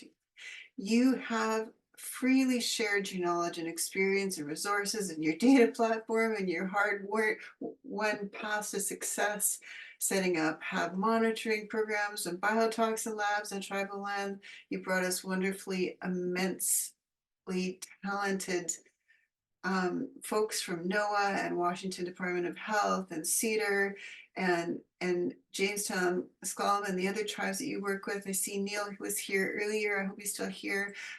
You have just been such a gift to this project To those who don't know Chris, you're in for a treat. Chris is an environmental marine scientist who now lives in Florida and has studied and worked in Hawaii and from Alaska to California and likely beyond. And welcome, Chris. Yeah, thanks, Holly. I appreciate it. Yeah, it's good to see so many familiar faces. I was down with you guys at Carl's shop in Deep Bay back in 2022, I believe. So yeah, it's good to see everybody. Good to see Neil on there too. He took my position at Jamestown like a decade ago now, I guess, which is pretty crazy. But yeah, like Holly mentioned, I do a lot of work with tribes and First Nations and indigenous groups, kind of all over the West Coast. Now getting into some stuff in French Polynesia and some other areas. But I've been doing that for about 18 years. So I've lived all over California, Hawaii for a long time, like Holly mentioned, the East Coast and Alaska. And I spent probably the last 5 years here on the East Coast in Florida, but before that, pretty heavily in Alaska and Washington State. Again, working with tribes, mainly on doing marine science, but really focusing on developing long-term sustainable networks, tribal networks that focus on tribal environmental monitoring, all based around climate change. So I'm going to pull up my slides here. And Holly asked, to talk about a little bit about some of the, work that I've done before. I kind of already done that with you guys back in August. So I'm going to really talk more about how a lot of the work we do is, let's see, make sure this pops up. Can you guys see that? Yep. Okay, cool. How a lot of the work we do and have created has kind of spilled over into working with a lot of youth. Again, this concept of climate change and these impacts, it's really the generations to come that are really going to have their hands full with dealing with all this stuff that us and folks before us have impacted to kind of get the climate change where it's at today. So a lot of the work we do is really stemmed towards engaging tribal youth in what we call One Health Science. And so I'll kind of talk a little bit about that. If I can get my slides to go. Let's see. How's that? Can you guys see the next slide? Just want to make sure because I can't see them. Okay, perfect. So again, stepping back, a lot of the stuff that we do with Ocean Earth Environmental and all the tribal work I've kind of built these programs across Alaska is really for this statement here, ensuring access to traditional resources. It all comes down to food. We talked a little bit about food security and subsistence and fish food, and it's our food for fish, and it's really like the main thing that everyone kind of comes back to is they're worried about impacts to the salmon stream because they're worried about salmon. They're worried about warming conditions of the ocean because they're worried about resources in the ocean. So it all comes back to these traditional resources, and that's really has been the driver for all the work that I've been doing and all these programs that I've been helping set up and helping to support. And so when I'm working with different communities, it comes down to figuring out what their priorities are. So I'm just going to take two examples of some pretty key ones. We've talked a little bit about this. Jordan brought up PSP and harmful algal blooms. And that's kind of my link to the WATCH program is a lot of that stuff that we've talked about at the last workshop there in Deep Bay. But it really has to do with what priorities the communities have and what impacts they're seeing from those different priorities. So PSP monitoring is one of the key ones that I've seen over and over and is very common in a lot of these different groups. And so it really starts with Alexandrium. And what those impacts from Alexandrium produce is those biotoxins that can get into shellfish, then people can consume them and get sick.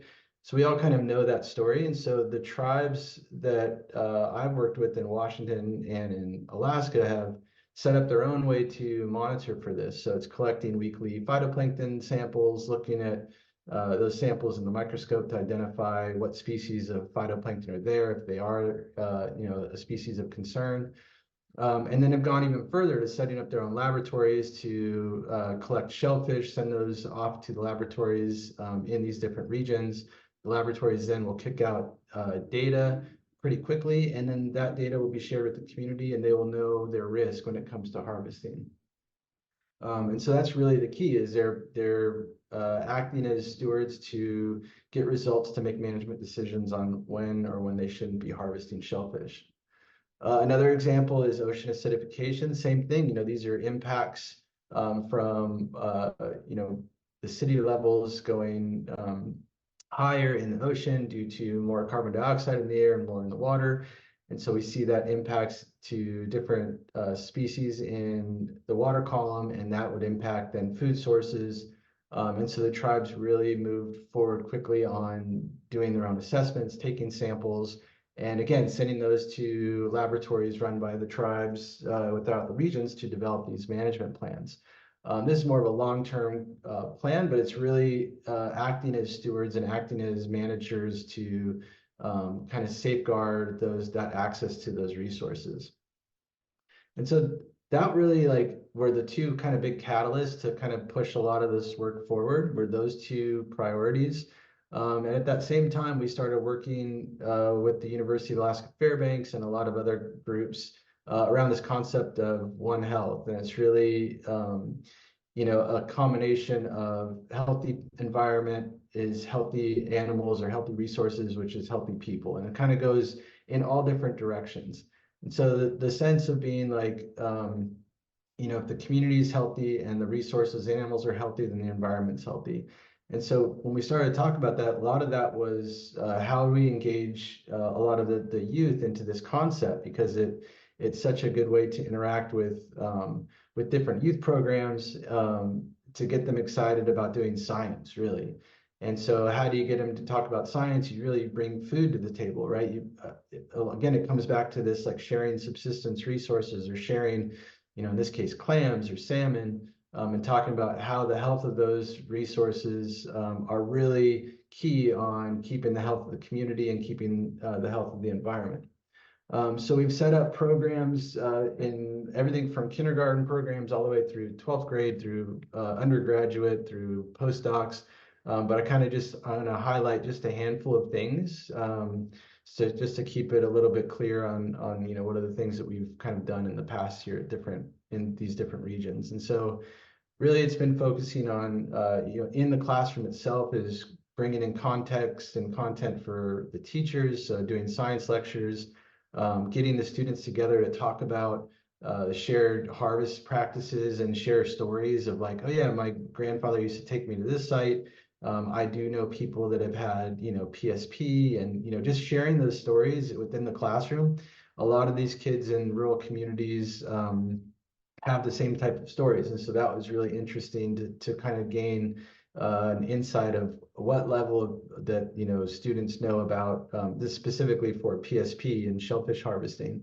And then just to look at how we can incorporate more education into the communities to increase their awareness, increase their knowledge on what harmful algal blooms and these toxins do, and how this impacts, you know, can increase with climate change. And then we also have set up class sites. So, you know, each of these communities that we work with have 1 to maybe 6 different sites. They're collecting phytoplankton, just like you guys are doing at some of your sites. But the schools now have taken on their own sites. And so one of the science teacher will manage the site. And then as the class change over each year, the class just takes on that site. And so they collect weekly samples. They're looking at phytoplankton in the microscope. They're getting information from the regional labs on what's going on. And then they're also doing, you know, actually biology and dissection and lab classes where they're learning about you know, how shellfish hold on to toxins. They're even helping to prep the samples so that before the samples go off to the labs, usually people send live samples to the lab, but some of the classes are actually blending up their samples and sending the homogenate in and learning all that process, which is really great. So some of the summer programs is really, I mean, it's really, I've got 2 teenage boys. It's really hard to get them to do anything in the summer besides what they want to do. So a lot of it is really just focused on being outside, and doing, you know, fun things in the mud and collecting shellfish. And so there's a couple different groups that run clam camps or culture camps, and that really focuses on, you know, the harvesting, how to ID different species of clams, what that means for biotoxins, you know, what species can hold on to the toxins longer than others, like butter clams, how to identify butter clams versus little necks versus cockles, all those different things. And this is really good with younger youth, like, you know, the middle school and even elementary school. And then, you know, there are also other programs involved that aren't, you know, very shellfish specific, like sockeye. There's a big sockeye harvest program that happens, and folks learn how to harvest and process and package that up for elders. And then for some of our older students, we have internships where they learn different lab techniques. And so they'll actually go into some of these regional laboratories and work with the scientists, the tribal scientists, on how to do the assays for testing for paralytic shellfish toxins or domoic acid or ocadaic acid. And they'll get to manage their own site. So they'll get a site that they'll manage all summer long. And then we usually switch that out with interns throughout this school year. I just threw a few of these up here, but these are probably the four biggest kind of fields that the students want to focus on. Mainly because it's fun, right? I mean, intertidal work is really fun to do. Kids get to go dig around in the mud. So they do a lot of shellfish surveys. So one of the things we've noticed as we've increased knowledge about the risk of PSP, we've seen the harvest rate go up because now tribes have access to data that lets them know when the risk is low for harvesting. And so more harvesting is taking place. This is mainly speaking in Alaska. And so we've noticed that a lot of these beaches don't have population estimates. So the state of Alaska doesn't do any type of estimations on population density, versus like in Washington, where it's very much done by both the state and the tribes to assign biomass, harvestable biomass for each beach. And so that doesn't really happen in Alaska, and it's really up to the community. And so this is a great way to engage the youth as they go out and they get to learn how to do a biomass survey, how to measure and weigh different clam species, and how to assess biomass on a certain beach, which is really fun for the students in the spring and summertime. And then we also have ecology of the intertidals, so they get to do kind of the same type of thing where they'll set up transects and they'll learn about macroinvertebrates, microinvertebrates, all the different creatures in the sediment. They'll learn about different fish, macroalgae, and they'll kind of go through and do kind of a once-over of the beach to learn about the distribution of species on the intertidal. And a lot of them are really into the chemistry side. So there's folks that are really into doing the ocean chemistry and working with our ocean acidification programs, where they're doing more laboratory work and focusing on those samples from different communities that come in. And so they learn how to use different instruments within the laboratory. And so that's kind of been a really good focus for some. And then probably the biggest one has been the biotoxins and human health impact. So really just having their own site or doing sampling for PSP, and how to share that knowledge back with their communities or in their classroom. And a lot have gone on to give presentations at conferences and at different schools. So it's just been a really good way to kind of, again, get different students involved in science and kind of help them through their process of figuring out what they want to do, not necessarily, staying in their community. That, a lot of them want to go and go to different colleges and then potentially come back and run these types of programs, which would be really the ideal situation. Some of the funding, that we see for this is really, it kind of trickles in from a lot of different areas. But we have a lot of support from different universities through a bio-learning and science training program at University of Alaska Fairbanks. That's mostly for a lot of the undergrads. And then BIA really supports a lot of the middle and high school programs through their youth initiative. A lot of the summer programs and the clam camps are supported through National Institute of Health.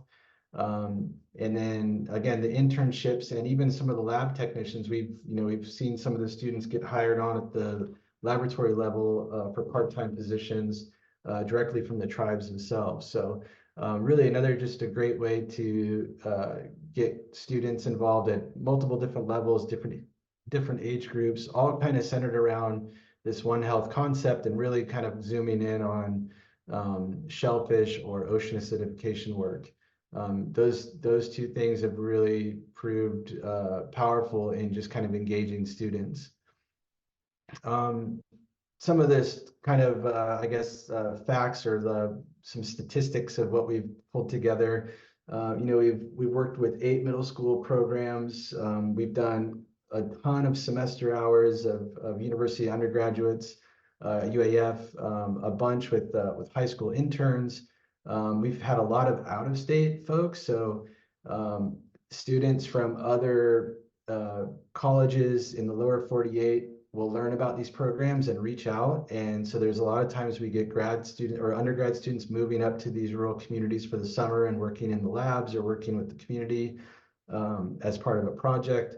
A lot of NOAA Hollings fellows, and there's a couple other fellows from different groups. And then just a ton of tribal youth interns that are within the community that are doing a whole bunch of different things depending on what their interests are. And really, again, this comes back to just bringing up this new kind of era of stewards that are going to help protect the lands and resources. And that's really been the key is, all of us kind of doing this work that we're doing, there's all these students and kids and youth that are really interested and excited.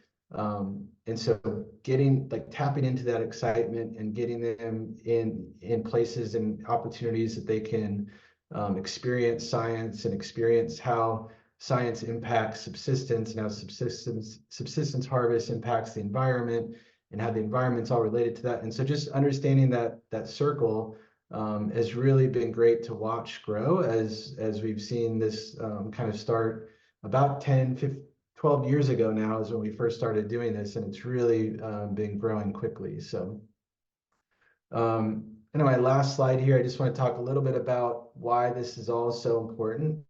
Holly and I've talked about this quite a bit, but really one of the big projects that we're working on is kind of linking all these groups. So again, we've got projects all the way up in the Arctic, in Nome, Alaska, and out in Little Diomede, all the way down to Central Coast, California.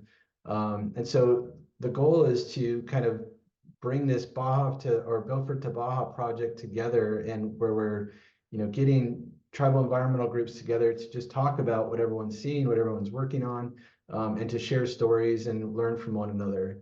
And so this is a real big project that we're trying to really push forward. And there is already a lot of linkages happening where groups are connecting with other groups, but yeah, I would love, you guys to be a part of this. I know Holly and I've talked about it, and it would be great to see that move forward as well. So I'm going to stop there. And this is a beach in Alaska years and years ago when my kid was doing this type of program that we originally set up. But he's a teenager now, so he's in the mud already somewhere else. That's awesome, Chris. Thank you so much for everything. So we're going to save the questions for a little bit. We want to see if we can get to the Warrior program and Damon, and then we'll have a discussion after that.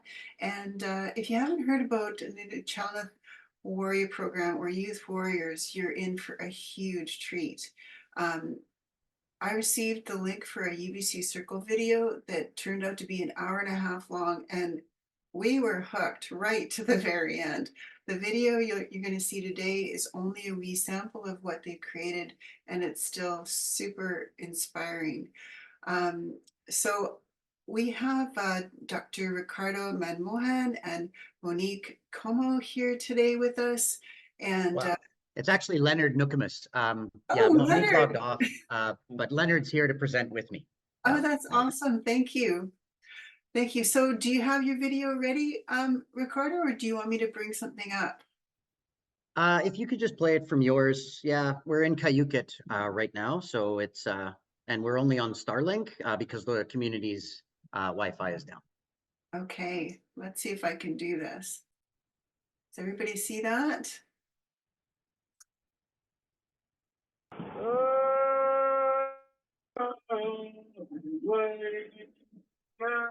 We've had clam gardens in our territories for thousands of years, and there still are people who maintain it and make their own clam gardens.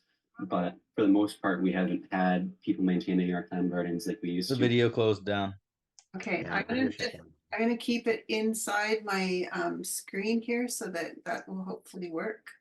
Apologies. It might not be as big, but hopefully.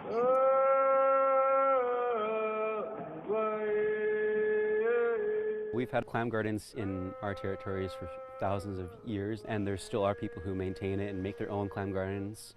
But for the most part, we haven't had people maintaining our clam gardens like we used to. We've been having a lot more support and people just learning what clam gardens are in our territories, and that is creating opportunities like this to come out and to make a clam wall to create our clam garden. So we're in Sarita Bay, which is in Barkley Sound, and we're hosting a clam wall build on this trip. We are building a clam garden in Huu-ay-aht territory, and it's a bigger picture for creating food sovereignty for our people in case we ever are in a situation where we have to rely on the government and the government isn't there. And so it's creating a self-sustaining food source for us so that we can survive. It's an amazing food source for us as people. And also, I've heard that it's also like another thing to help fight climate change too. What I bring into this work is understanding that clam gardens build the sense of reciprocity with our food system. And so when we are in relationship to our food system, we are taking care of it, and it in return takes care of us. So the clam gardens in time will feed our bodies with healthy, nourishing foods that we haven't had as much access to. From what I understand, it's something that is easy and it's self-sustaining, where when we have time, we can just move a rock to the wall and add on to it, and over time it'll create like a sediment, and that can introduce a lot of things more than just clams for us. And it seems like something that is just really beneficial in all ways, where there's no negatives to it, and that it doesn't take someone to always be there to maintain it, but just for someone to come by and make sure everything's okay every now and then. As we were told, this whole inlet in here has always been taken care of as a garden. And I just found out, Tommy Joe, he says that some of those rock walls were probably built to also sustain the sea asparagus as well. And so there's been a lot of treating to this area specifically. It has to be at low tide, like lowest tide as you could get, and then you have to have a natural landform to go behind it to build the wall around it. What we're doing now is just adding on to what we see already. We're adding on to what is a new generation of clams coming here from Japan, and they're the Manila clams, and we're just creating a new type of clam garden, introducing Manila clams. We just built a clam garden in Taloquit, and now we've built one here in Sarita Bay, and our next one's going to be in Cayuquet.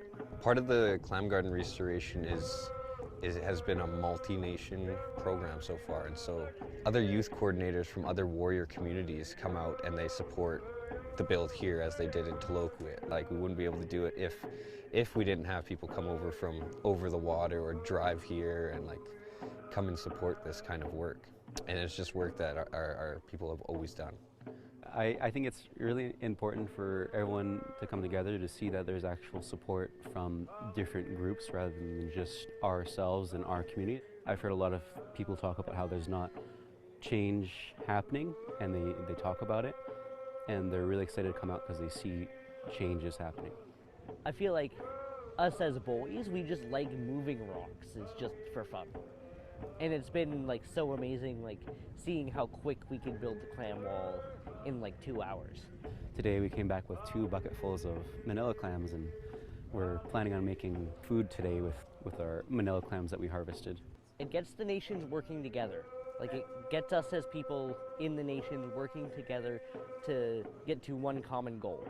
Like, it'll help in situations like road closing, we all like share food, that kind of situations. It'll help us in the long run. Indigenous food sovereignty to me is taking back the power and ownership of our food systems. And so it could look like various forms. Today it was clam gardens. Food sovereignty is just important in general for every community, I think. To know your limits, not to over-harvest, to harvest only what you need, and then also how to sustain that. And here we're lucky to have a clam garden that's already prospering. And so to just make sure that that's maintained and that it's going to continue to prosper. I mean, that's what this is all about.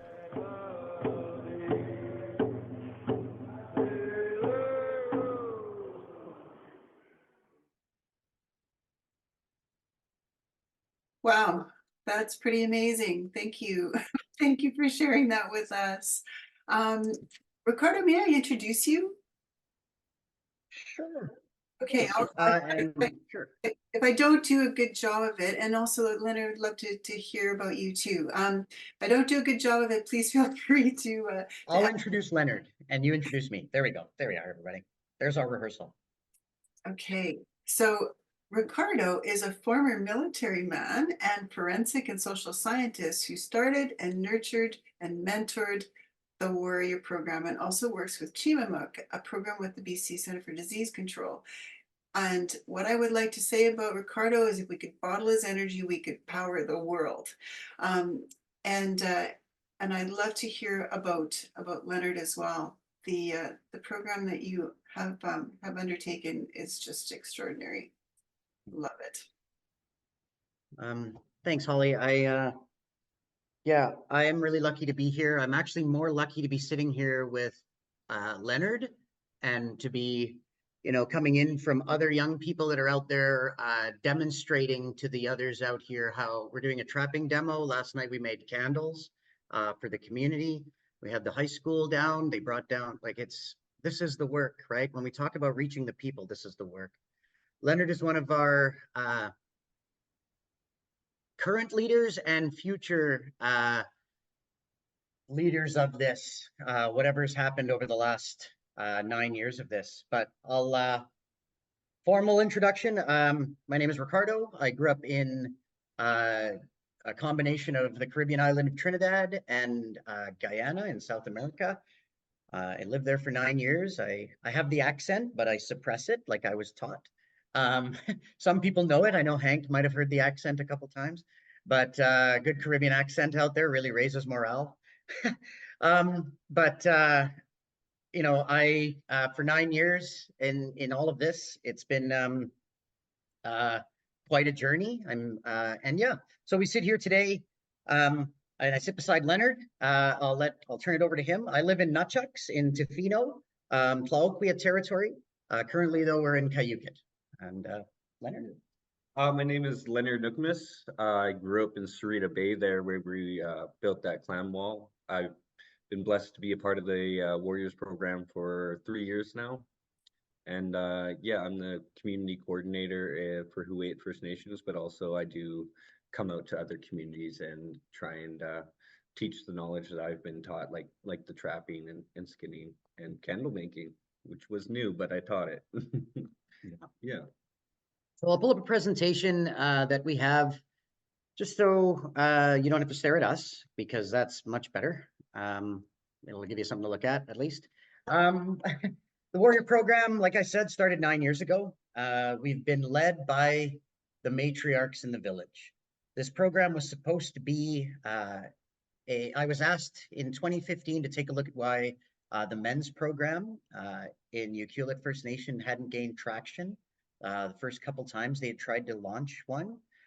And so I walked around the village and talked to anyone that would talk to me and shaped something that was modeled after my time, as Holly said, in the military, the Army Reserves.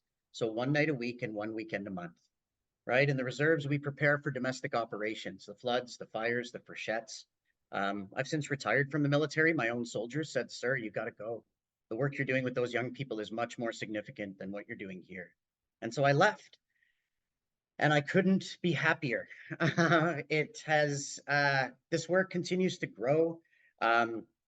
It's been 9 years of paddling in the fog, and every now and then, as we're paddling along, we bump into another island, and there's a bunch of youth that want to start something like this too. And we communicate. There's a lot of work involved, and the adults say, "Okay, we can." So it's together. We walk beside them. We paddle with them to figure out how to do it. Every nation's different in how it's shaped.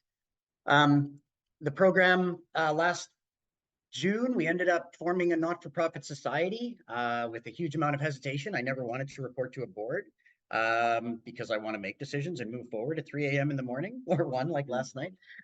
However, we formed the organization now, and I'm on the board with other youth and adults from the villages. So it's much better to be on the board than to be reporting to the board. And so it continues to grow and spread. Other nations now are also using the same model to create women's programming. Like I said, this was formed based on men's questions, men's work, those things. And so each nation in their way have grabbed this and carried on the work for both young women and also non-binary brothers and sisters. Two-spirit brothers and sisters is how I would, anyway. So where the program has ended up in these 9 years now of paddling in the fog. It's spread to a variety of nations. We've supported nations to create their own model on the island. And now what's also happening is other nations from different parts of British Columbia, like the Tlingit represent, from Taku River have come down. Lake Babine sent a whole contingent, 20 youth and 4 adults in the summer. And what they say is they want to take some of this fire back home. They want their youth to just see that it's possible. You don't need much. All we did was build trail and clear a little bit of area, and we camped there. And yeah, it rained for 10 months of the 12-month year, but they wanted to keep going. And so the program continued to spread. In the early years, we were in Ucluelet First Nation, like I said, down in one of their traditional summer villages in Ucluelet, in Itatsu, across the bay from Ucluelet. And one night a week we were there, and one weekend a month we would travel. If you have your people showing on the right-hand side of your screen, you can't see the location. So you could slide your people over to the left of the screen, and you'll see the location in Effingham Inlet on the top right-hand part of the map, where we used to travel to with the youth for weekend learning and training with adult mentors from the village. What we heard is that we wanted the youth, the community members wanted the youth to learn traditional skills. They wanted them to learn survival skills, to be out on the land and be ready. They wanted a place of intergenerational knowledge transfer, right? Where we could where Uncle Ray could teach Damien, right? And over on the right, where Daniel Williams could help them to be learning. And so one of the other pieces, the housing, addressing housing or addressing small carpentry things in the village, building sheds, building different things, and then also out in the territory. So we wanted to help with carpentry skills. The other one that the program was looking to address back then, 9 years ago, was advanced training courses. So here's, this is an example of, we learned how to use a chainsaw to build a bush cabin. Since then, we've done advanced snorkel harvesting, where they can harvest sea urchin and Titans in from the territories, right? So they know what to look for and where to go. Yeah.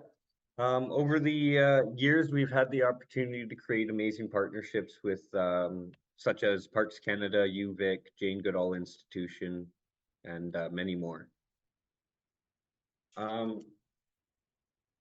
Tiwamuk has helped get equipment and tools, such as carving kits, so that, you know, youth have the ability to have the tools and work those 10,000 hours to become that master carver sooner than later.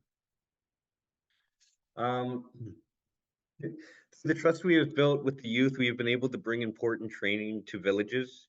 Here we can see naloxone training. We also have conversations about suicide prevention, or how we like to call it as life promotion.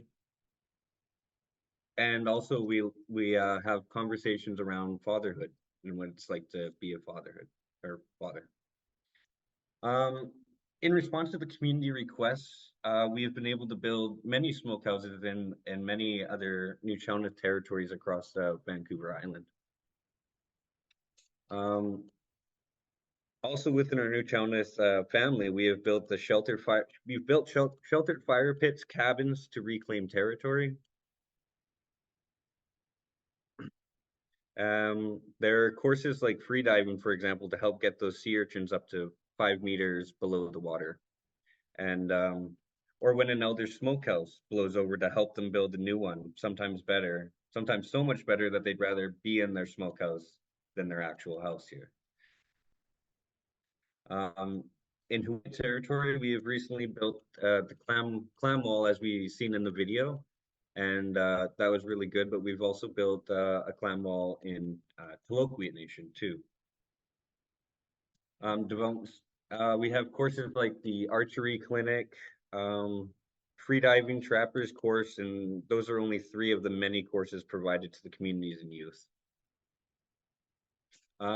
Through the voices of the youth, we have annual events called Warrior Cup, and that's where the nations come together once a year and compete in goat karting, laser tag, archery tag. That was requested from the youth.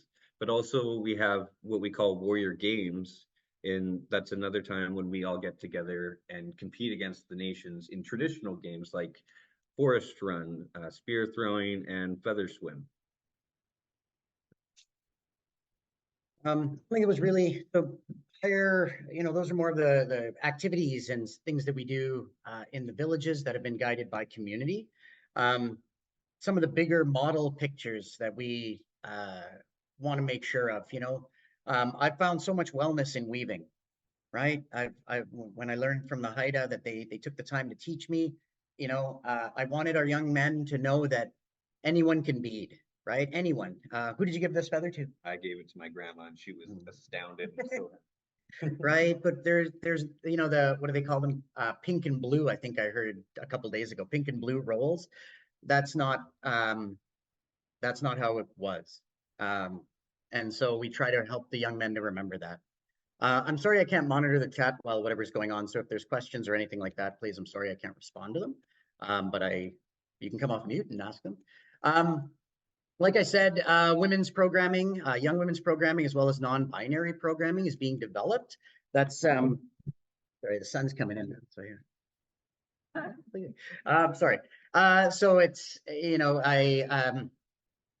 it's each nation's growth and how they want to shape it, because we don't know personally how to do that. Here's an example of what we use to make sure that the program is led by the voice of the young men and those that identify as male that come out with us. The Warrior Skills Survey, right? We give them 150 choices there and they pick 12. We can hand this out at a weeknight gathering that, it's a good conversation started to send home with the parents, little things like this. The Nuu-chah-nulth territory business, what I talked about with Lake Babine and them coming in to visit and take some of that fire back home. They get to go out and they get to meet they get to come and meet the young people. And then our young leaders get to take them to the territories that they have reclaimed and teach them the skills that they have learned through the elders that are there or the knowledge keepers that come in. I see Hank on the call from Seashot Beach Keepers, and the amount of time they've taken to teach us, they were part of the inspiration for this clam work. And so it's, it really has been, it is paddling in the fog. Like I said at the start of this, it's been driven by the women, by the matriarchs. The grandmothers in the village were the strongest, is what I was taught, right? They told the Witwak what to do. And so this is why we still follow the matriarchs. And what I learned from them and what they asked of us was to create one Nuu-chah-nulth family again, because separating the people was, yeah, I don't need to go in that direction, but one Nuu-chah-nulth family was what I was told, and which is why I stay up so late at night working to do this work. Today, my team, my work at the BC CDC. My team at Chimamuk, they describe this work as providing 4 things for youth. And it's hope, belonging, meaning, and purpose. And, you know, this work is this Desmond Tutu quote: there comes a point where we need to stop pulling people out of the river and we need to go upstream and we need to find out why they're falling in. Because we don't call it suicide prevention because we don't have to. We just try to survive. There's enough to kill us out there already. There's enough dangers. And so, like I said, paddling in the fog. And as we talk to our matriarchs about giving this presentation and some of the other ones we get requested to give, what Giselle Martin helped us to realize just yesterday that, you know, Ricardo, you actually weren't paddling in the fog in blindness. You were actually protected by that fog. We were insulated. Nobody knew what we were doing for 9 years. I got to listen to the young people and not get manipulated. And that's why this worked. And so thanks for listening to us. You never know which way it's going to go when you put me on a screen, so I apologize. But you know, thanks for your time today. I know everyone's got to log off at 12, so I really appreciate your time. Cool. Thank you so very much. That was enormously helpful, and just I just can't even, I don't have the words right now. Honestly, I don't. I wanted to ask Sequelia, can you stay for a little longer? We'd love to be able to bring Damon in to speak before he has to leave. Sequelia?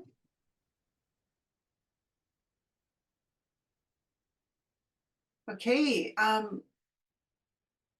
think I'm just going to ask Damon, are you available to speak to us for a few minutes? Yeah, I can do that. I'll keep it nice and short. Well, Ushakshakletsu to everyone that presented.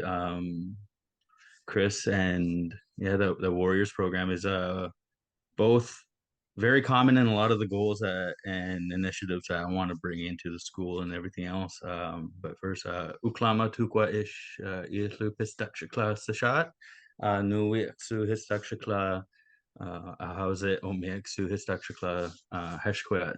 My name is Damon Rampinen. I come from a house at First Nations from my father's side and Heshkwit from my mother's.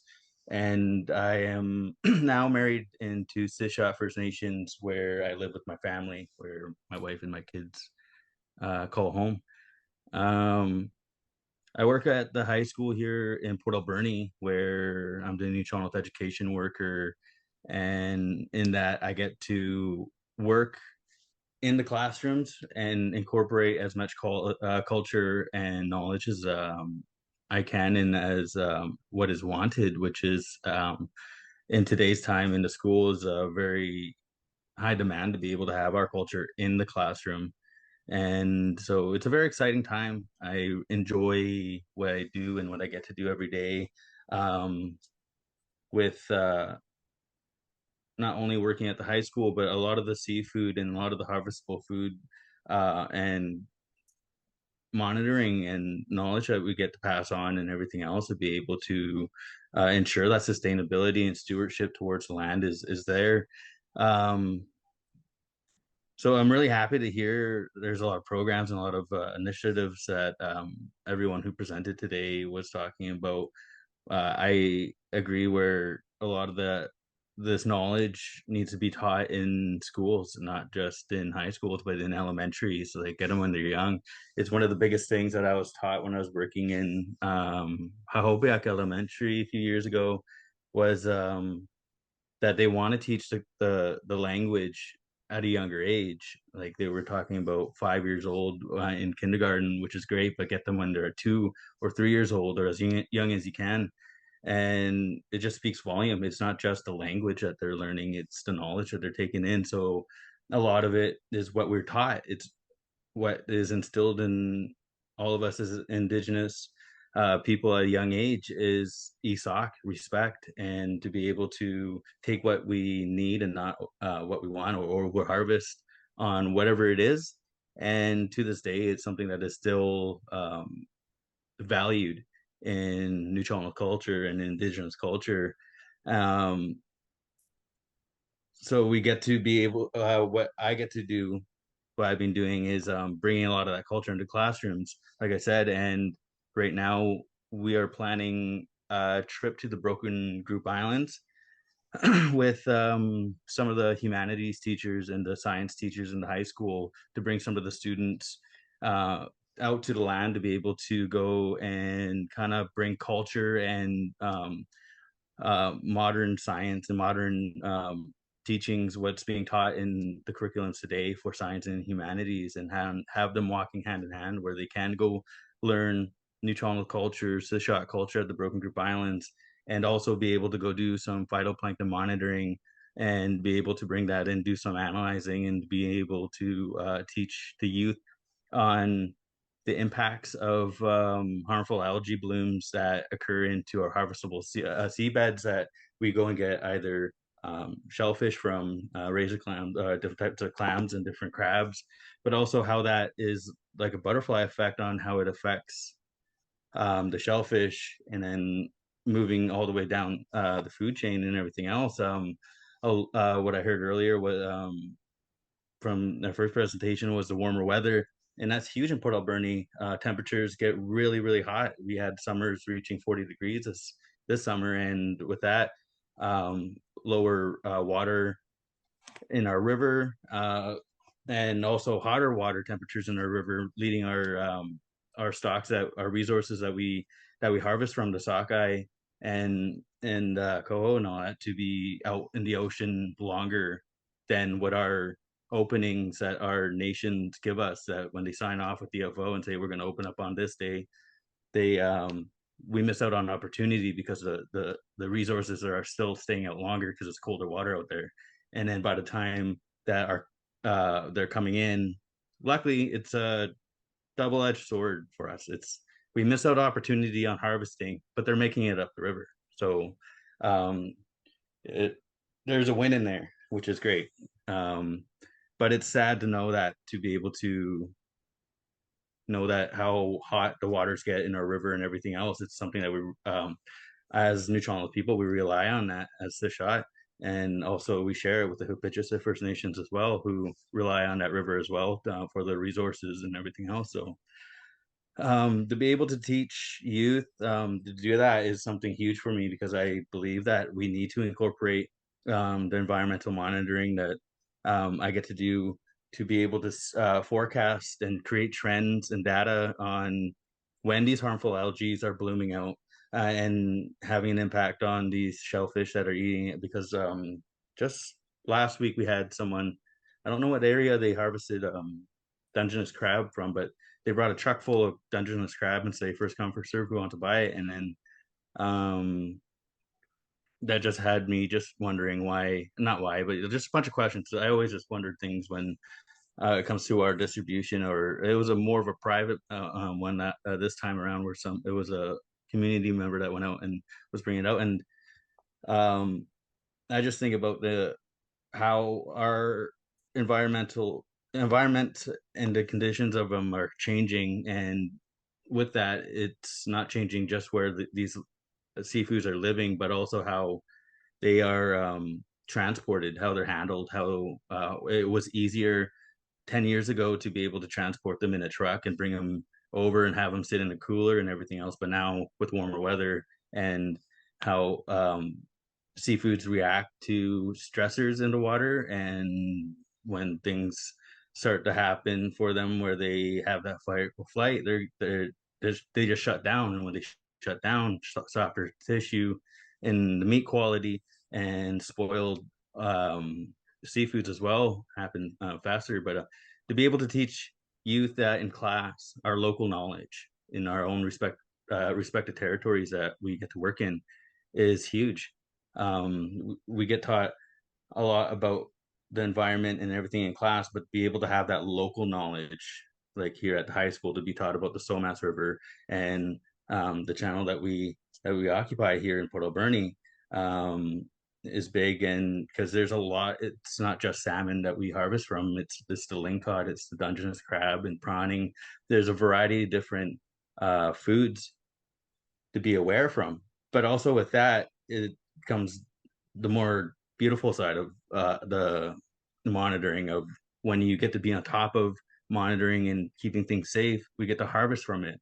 And then so to be able to teach these youth in class how to not only fillet a salmon, but how to fillet a lingcod or red snapper. And those are some of the species that a lot of people talk about the most because of the spines on them, where they don't know how to do it. But it gets quite easy with repetition and doing it over and over and over, like many things are. So that's one of the things that I know a lot of people want to do more, is know how to safely do it and not have to be afraid of it. So to be able to bring those species in to the classroom and filleting them, preparing them, and showing how to preserve them and everything else. But also just like how Ricardo and I were talking about teaching the youth how to survive in the land and all that, but how to preserve these foods, not only the knowledge to keep it generation to generation, but how to stock your shelves, how to do all this. We just had a power outage, I think just the other day, and the internet was out across town, and the whole town went crazy. It was nuts. Like, and I always just think about that, how electronic everything is. Like most people carry the cash under card and everything else. And once our ATMs and everything else went down and couldn't get money out, it was hard for a lot of people to go shopping. So to be able to know how to stock your shelves with different jarred foods that you can preserve and different types of things is great. And it's some of the things that I get to team up with some of the cooking teachers that are at the high school to be able to do the filleting of different species or preserving of different foods. Was asked yesterday if I could go to the other school in Port Alberni here to do a pit cook demonstration with the teachers, to teach them how to do a pit cook to cook these foods, mostly vegetables in the ground and everything else. So there's a huge demand in wanting to have culture shared in the school. And so that's some of the things that I get to do, which is connected to the Watch project here, which I am just a huge advocate in. Everything that I learned is not from me. I didn't create the knowledge or anything. I get to pass it on. And it's one of the favorite things that I get to do. I've always enjoyed teaching and being able to be there to help. And I think it's why I enjoy working in the high school so much, and to be able to do what I do is with the great help of everyone else that I get to work with alongside me with the Watch project. And then everything that I got to learn about today with all the presenters that talked. So with that, like I said, a lot of the things that I get to work with today is alongside with many of you. So Ushak Shaklets, thank you all. True. Thank you, Damon. One of the things I wanted to make sure that people understood is Damon was coordinator, the lead of the Watch Pilot Project for Sechelt First Nation, and nearly the whole time has been working with the schools, whether that's the little ones right up through to VIU, which is pretty amazing. And he knows phytoplankton probably better than all of us, except for maybe our phytoplankton specialist, Jay Padota. And Damon has graciously shared so much of his knowledge and experience over these past years, and shared his talents with songs and drums, and has won the hearts and minds of many people in these circles, including mine. So thank you very much, Damon. And on that note, I just wanted to ask Sequoia, would you be willing to close us out? And then if anyone wants to stay a little later, we can have more conversation. I can also give you a watch update if there's anyone left that wants to stick around. I think we may have lost her again. I can close. Oh, there she is. Awesome. Thank you, Sequoia. And good to see my young relative Jarrett here. And I want to thank everyone say Chenquin Mentomi, I'm grateful and thankful to all of you, and thank Ricardo in the warrior presentation. I was like, oh my goodness, I need to get this documentation and share it with our youth group of the kind of programming you do, because it's awesome. And I've always said, like, for probably since the 90s, we should be teaching our young people how to make bows and arrows and fishing spears and fishing weirs and, you know, different things. And I see Jarrett sharing different things on his food sovereignty and teachings because of the prophecies that say only those who know their old ways will survive. And, you know, needing to know how to make your own things without, you know, can't go to a store and be able to survive off the land and know the food. So awesome. I used to be told I said, need to learn how to hunt deer and moose and elk and everything by arrow. And they'd say, it's hard. And I'd be like, no, the old people say it's only as hard as you make it, or it's easy as you make it. So, you know, I like that. I was getting excited. No.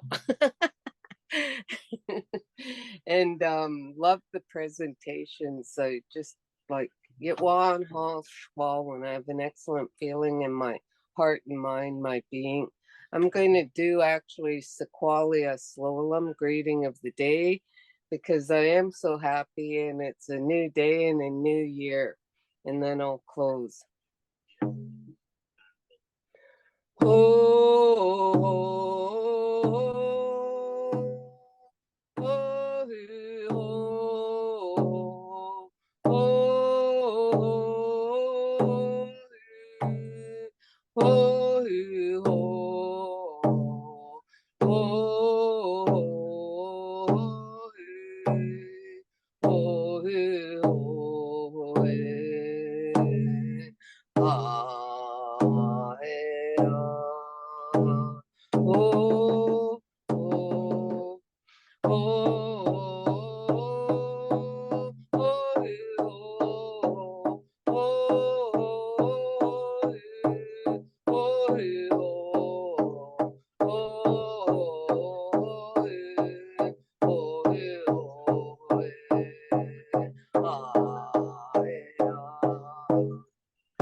Oichaka. Chen Kwen Mentomi Kakakana KCM. Grateful to Creator and asking Creator and our ancestors to watch over and guide all your children gathered here today and help them with their squall and feelings in their hearts and minds, their being, and their emotional, mental, physical, and spiritual health and wellness. Asking Creator to hear our prayers for all our family and friends who have serious illnesses, those and receiving treatments for them, those with injuries, and those who are waiting for surgery for their illnesses or injuries, those who have had surgery and waiting for physio, those that may have anxiety and depression, those who have any strain of COVID or RSV, which is impacting many, and all those with pneumonia, and those who have this bad sinus coughing cold that is in some cases turning into either pneumonia or RSV, and all the many other illnesses. Hear our prayers for their health, healing, and recovery. Hearing Creator, hear our prayers for all our family and friends who have traumas and battles with alcohol and drugs, whether prescription or toxic supply, taking many, And also prayers for all of our family and friends who are homeless because of their traumas, battles, and health issues. Sending prayers to the homeless to go find safety and protection in warming centers as this Arctic wind hits the province, and sending prayers to all of them for their squalwin feelings in their hearts and minds, emotional, mental, physical, and spiritual health and wellness, and to put a shield of safety and protection around all of them. Sending healing prayers to all of our family and friends and communities that have lost loved ones, that our prayers hold up families as they say farewell to loved ones who are becoming ancestors, and for the healing days afterwards. And always remembering I share the teaching I learned from my late grandfather, Sequaltanta, and my Coast Salish elders that I learned from, that our loved ones worry about us who are left here because we have to continue walking our life in this world, and this is where our place is to complete our work we have to do. And so they worry about us, and I call them our spirit guardian warriors, and they protect us from serious injury and loss of life at times. And you've heard people say, I could have died in that accident, or I could have got more seriously hurt. I was lucky. No, your spirit guardian warriors were protecting and watching you because you have work to do yet. And when our squalwin is low, they send signs that they're near us. Maybe a little bird, or maybe a raven or hawk, eagle, something in the air or land or water, and or a song on the radio. Or maybe there's a shiny coin many believe is what our loved ones nearby, or a feather or rock that's out of place where it shouldn't be. Pick those gifts up and you feel good in your squalwin, spirit guardian warriors. So know we're never alone. Asking you, Creator, let everyone have an excellent rest of the day and the rest of the week and weekend until we meet again. Tama Quetzi Snachum, those are my prayers. Keep up the good work, everyone. Chen Quinn Mentomi, I'm grateful and thankful to all of you. And as I always say, from my late son, he'd always say, peace and love, top left, because he'd put the peace sign over his heart. Peace and love, love from my heart to your heart, peace of heart and mind. Air hugs, big air hugs. I want some air hugs. No one giving me loves. Thank you. Wachai up yo, you all take care. Thank you. Hoyt McLaughlin, see you later. Happy New Year. May the force be with you, Sequoia. Yes, may the force be with you all.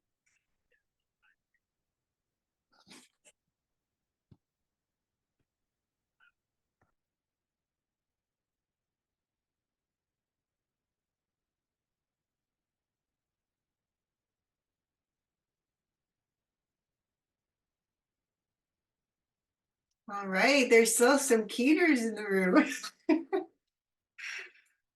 First of all, I just wanted to invite anyone to speak that is interested in doing so and hasn't had a chance yet.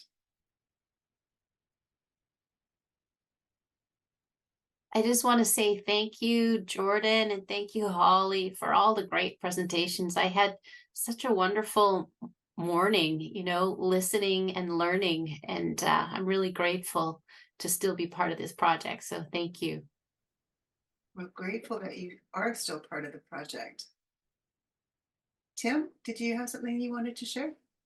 No, I was just didn't want to miss out. If you had you mentioned there might be an update, so I always love to know what's happening, and if there was a little update, yeah, we'd love to hear. But that was a great sort of morning. I really enjoyed it. Thanks, Jordan and Holly, and yeah, it was great. Thanks. Anyone else?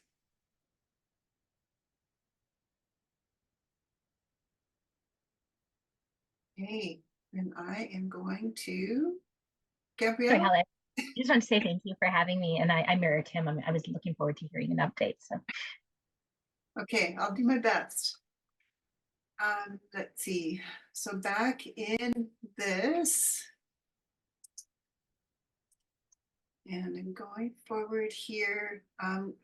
One of the things I can tell you is while we don't have a secure future quite yet for a post-pilot watch program, we have some breathing room, transition time to document all of the wonderful sharing and learning we have done while continuing to support our monitoring communities. And if you like, we can continue the Seasonal Reflections Workshop likely in June, looking back at the end of winter and spring. And I'll be sending out links for exit surveys or inviting you for short interviews. These will be critical to developing a strategic plan for a longer term watch program. One of the things that we're hoping to do is put together this big resource. And so these are some of the components of it, different types of human health assessment. And in writing, I thought, okay, I'll just do one little piece in here. I'll do norovirus. It's part of the sanitary contaminants human health assessment. 16 pages later, I have a draft. And so that's kind of what it looks like right now. There's going to be obviously a lot of shorter types of things that will spin off from this, but it's there's a lot of work to do in terms of documenting climate conditions and hazards affecting marine foods, having these species backgrounders, and speaking to how things are going to change for them in the next while. And also, leaning into our strength, which is harmful algal blooms in a changing climate, and documenting a lot of the stuff that we've been doing in terms of identifying gaps and barriers, with great thanks to Lorraine, and also developing out these surveillance and early warning systems. So norovirus. If you have a stomach bug this winter, there's a good chance you have a norovirus infection. And what you may not know is that you can pick up norovirus from eating shellfish, although this group probably knows all of that. And let's see, go back here for a second. So raw and incompletely treated sewage, and less commonly stormwater and vomit containing norovirus, contaminate coastal waters when there are discharges from wastewater treatment plants, septic systems, and boats not using pump out stations and dumping close to shore. Bivalves filter and concentrate the norovirus, and when they're eaten raw or undercooked can make people really sick. Oysters are a problem because of their ability to bind norovirus and keep it for a while. And we're also seeing norovirus illnesses from eating spot prawns. There are animal noroviruses, and there are concerns that the different strains will cross over from human to animal or animal to human. Taking into account that humans are animals, but you know what I mean. But for now, these are human noroviruses produced by humans that end up in the marine environment, where they're picked up by bivalves and that are eaten by people, and also known as spot prawns. And the sea lion next to the oyster bed is probably innocent. So most of the time, people will get better on their own, but some, the young, elderly, immunocompromised, may fare much worse. In Canada, there are these estimates for hospitalizations and deaths, 1,100 plus hospitalizations, 21 deaths each year from Public Health Agency of Canada, 2016. Norovirus is highly contagious. One person can excrete a lot of particles, but it takes hardly anything to get a person sick. And you can be contagious before you show symptoms and after you've recovered. And norovirus can stay in bivalves for weeks or possibly months. Some of the data says much longer than with bacteria such as E. coli. So you can interrupt me anytime, Lorraine, that you want to, and same with you, Tim, if you got something to say. So outbreaks have occurred between November and May, mostly in winter. However, norovirus has been found in wastewater year round. Outbreaks related to oysters have occurred in 2004, 20, oh, look at that, hey, my directions are wrong here, 2016 to 2017. I think that was I'm not sure what that should be, 2020, 2018, 2022, and also last year, and outbreaks related to spot prawns in 2022 and possibly 2023. Lorraine, what is it, the right one? Well, spot prawns, we've had plenty of outbreaks in Granville Island. So 2013, 2014, 2017 are the ones I've got documented. We just haven't written them up, so they're not in the peer-reviewed literature. Sorry about that.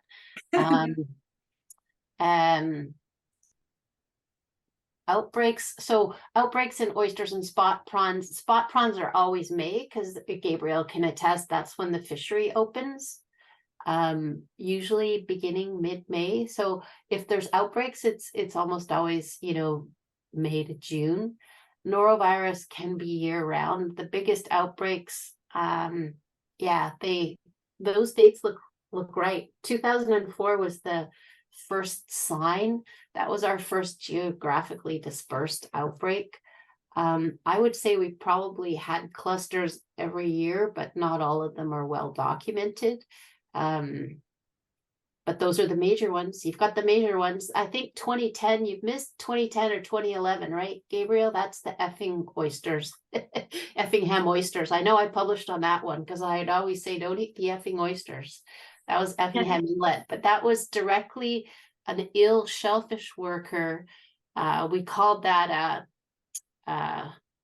overboard discharge, but basically he yacked into the water when he was harvesting the oysters, and that's why that outbreak happened. So 2010 or 11, that one occurred, and then 2016-17 was the next really big one, and then 2022 became the biggest, and then did we have some last year? I can't keep track anymore. I'm not sure we had any last year, because Deep Bay, this was the first year ever that Gabriel and her team closed Deep Bay because of vessel congregation. Right.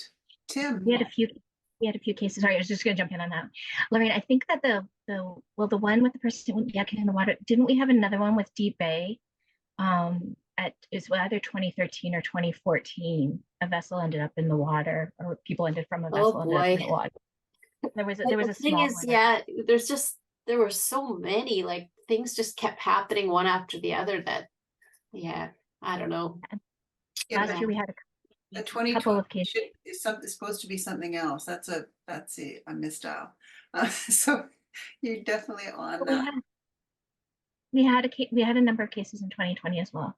Not a big one, but there were some, yeah. Okay. I think for me, the spot prawn stuff, what's interesting about that is usually, like, the Granville Island Spot Prawn Festival outbreaks occurred, I think, and it's really hard to trace back to the vessels because there's not tags like there are for shellfish, but usually they're harvesting in the Howe Sound area or in that area adjacent to Lulu Island at the beginning of May. So when it first opens, the boats harvest in the southern areas, and maybe I'm wrong, Gabriel, but then the boats tend to move north, and when they move north, the water's less contaminated. And so anyways, so I think if you want to eat spot prawns, eat them later in the season where there's less likely to be poop in them. Anyways, I'll stop talking. I see Tim's got his hand up, so I had a question, Lorraine. I was wondering if, is there demonstration that is definitely the spot prawn is contaminated, or is it? Yes, in 2022, Alberta, the micro labs in Alberta could amplified norovirus from the actual spot prawns. Okay. Yeah. Is it from the digestive tract, or were they picking it up from whole animal, or? I'm pretty sure it was from the whole prawn. So the EHOs in Vancouver Coastal, I don't know if Olga was on, she's probably gone now, but they're used to this. They've been doing this for a decade. So they make people cook them, and they advise them not to suck the juices out of the head. They have this whole series of things that they have a spot prawn festival every year. So, but we haven't had success in getting our local labs to test them. So it's really hard to get norovirus out of oysters even. So Yeah, I was just sort of wondering if, Yeah. any oyster I think I grabbed out of Deep Bay, you would get a positive. Infectious Yeah. is the next question, but it is definitely, we don't seem, there was only that period during COVID that we didn't get regular detections.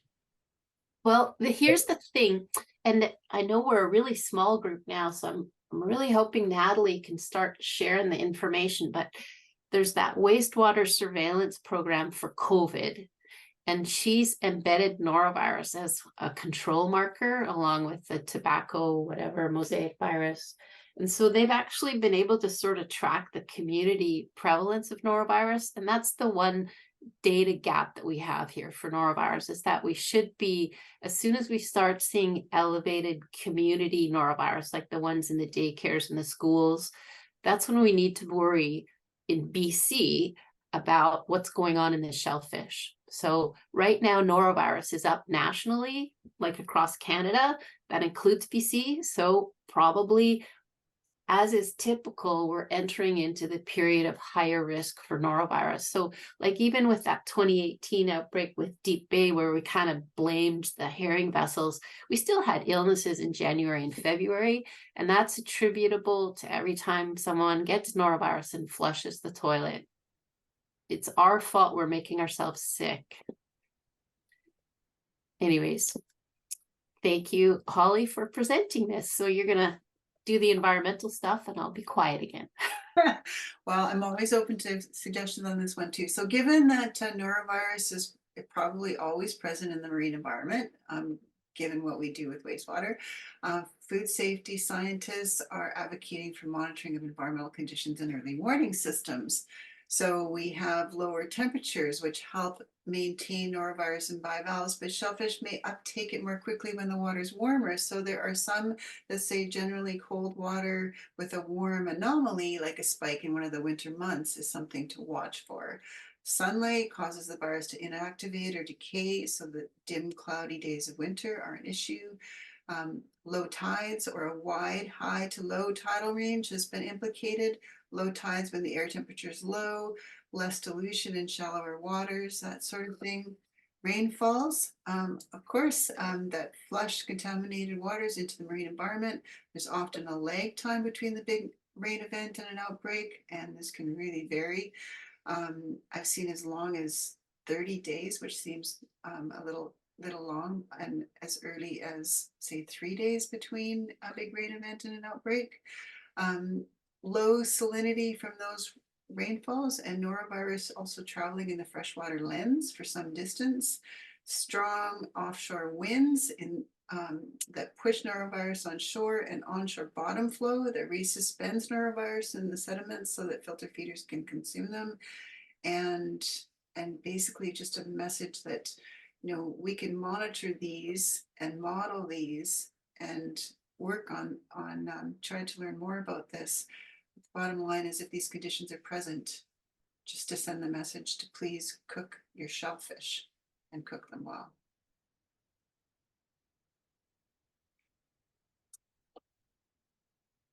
Any comments on any of that?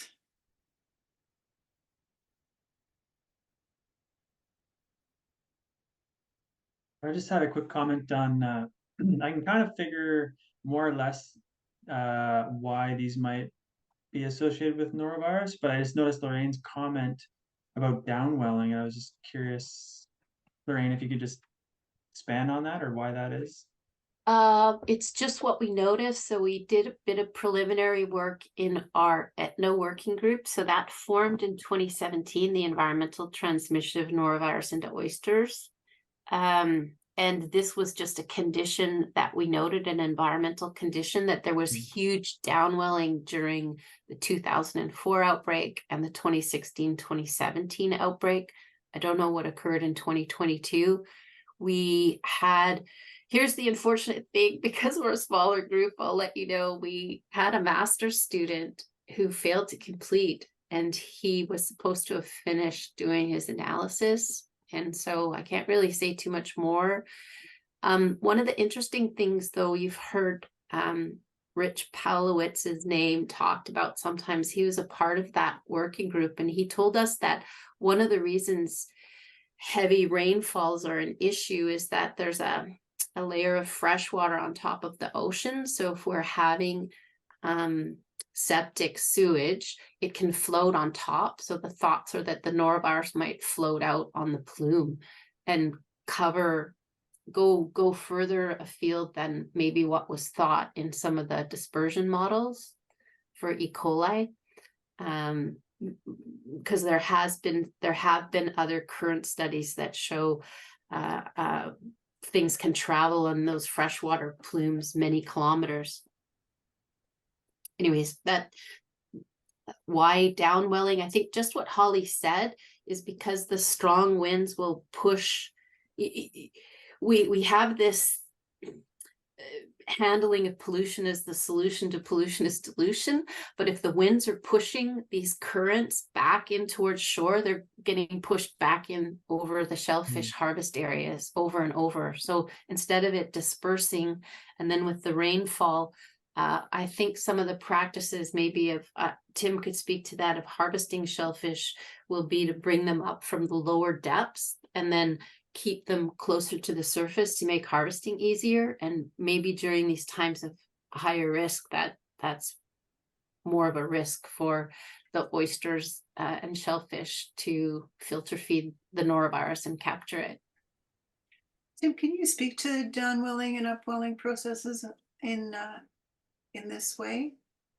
Well, I was just going to say, I wonder if it's more our downwelling winds that we get are very seasonal in Deep Bay.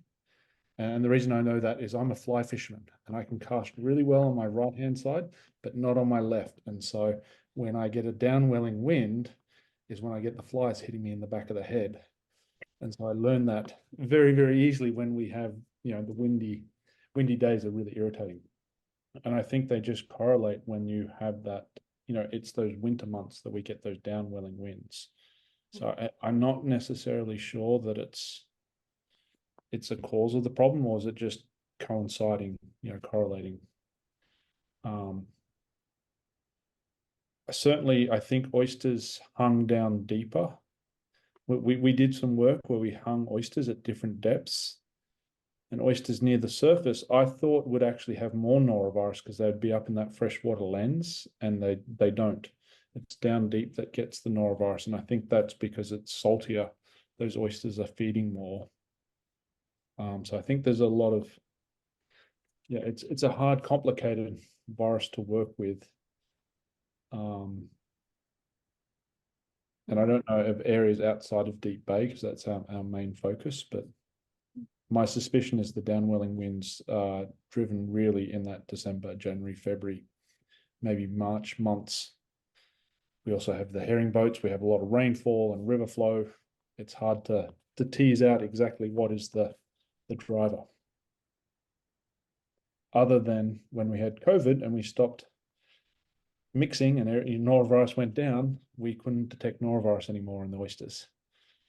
And then as soon as we started socializing again, norovirus went back up into the oysters. So, right. Well, that makes sense.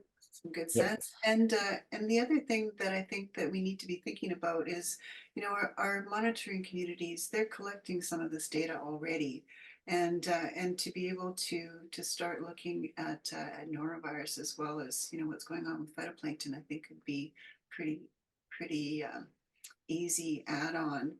And definitely worthwhile, given the times of year that First Nations are more likely to harvest, right? So a lot of the research, from what I can tell, Lorraine, is that it's really focused on sort of the commercial venture side, but we don't really have a lot of good information for recreational and harvest by First Nations, correct? Tim? I was just going to back up one step. When we were doing some of the phytoplankton monitoring, there was questions around why were they measuring salinity? And I sort of really emphasized, well, that, you know, that corresponding with that rainfall, you suddenly see a major drop in your salinity. Up in Alaska, they weren't really worried about it, but down in more populated areas, that may be a trigger to say, hey, you know, there's potentially norovirus entering during these low salinity events.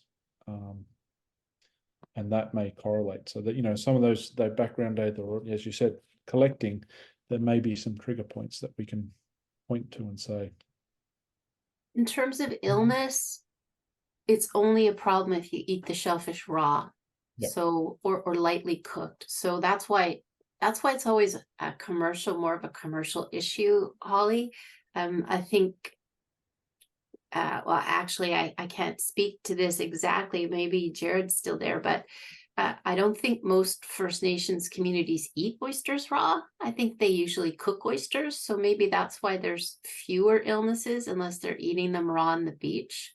So other countries have shown people that sometimes they make ceviche with different kinds of shellfish. So they'll have either some type of clam or mussel, where they'll make a salad or a seafood dish using those raw bivalves. They will also sometimes result in norovirus illnesses and outbreaks as well.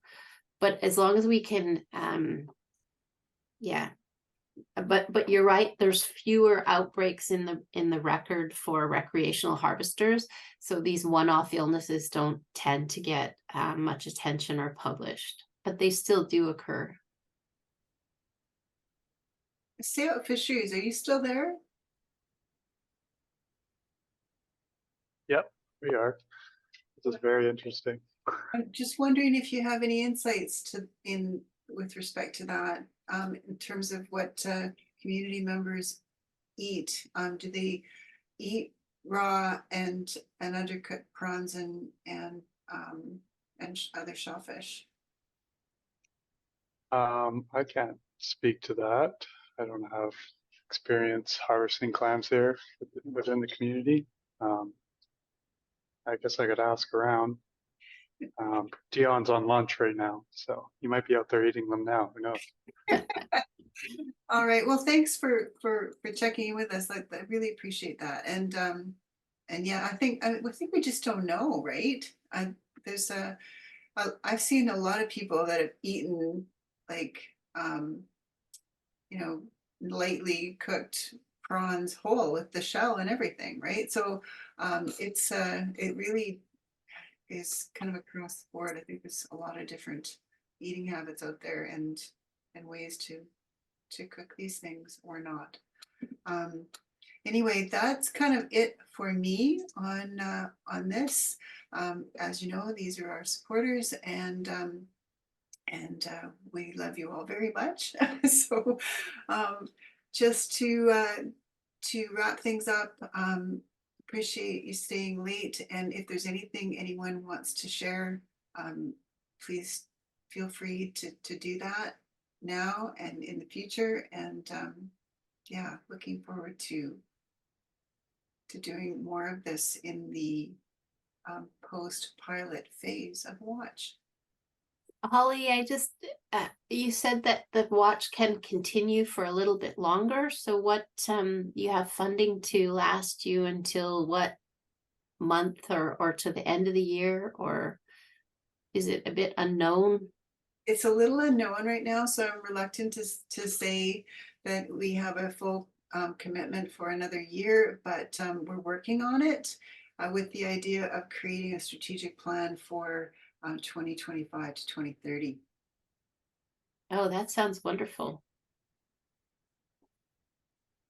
Gabrielle, let me know if there's any funding. I'm looking for the same to keep going in my role. So yeah, I will let you know. Thank you so much, though, Holly. All right, I will close this out formally now, and thank you all for staying, and please reach out anytime. Thank you all for being a part of this. It means the world to us, and your participation has made this project so much richer. So thank you. And thank you, Jordan, for the presentation today. Really awesome. My pleasure. Thanks, Thank you. everyone. Bye-bye. Take care.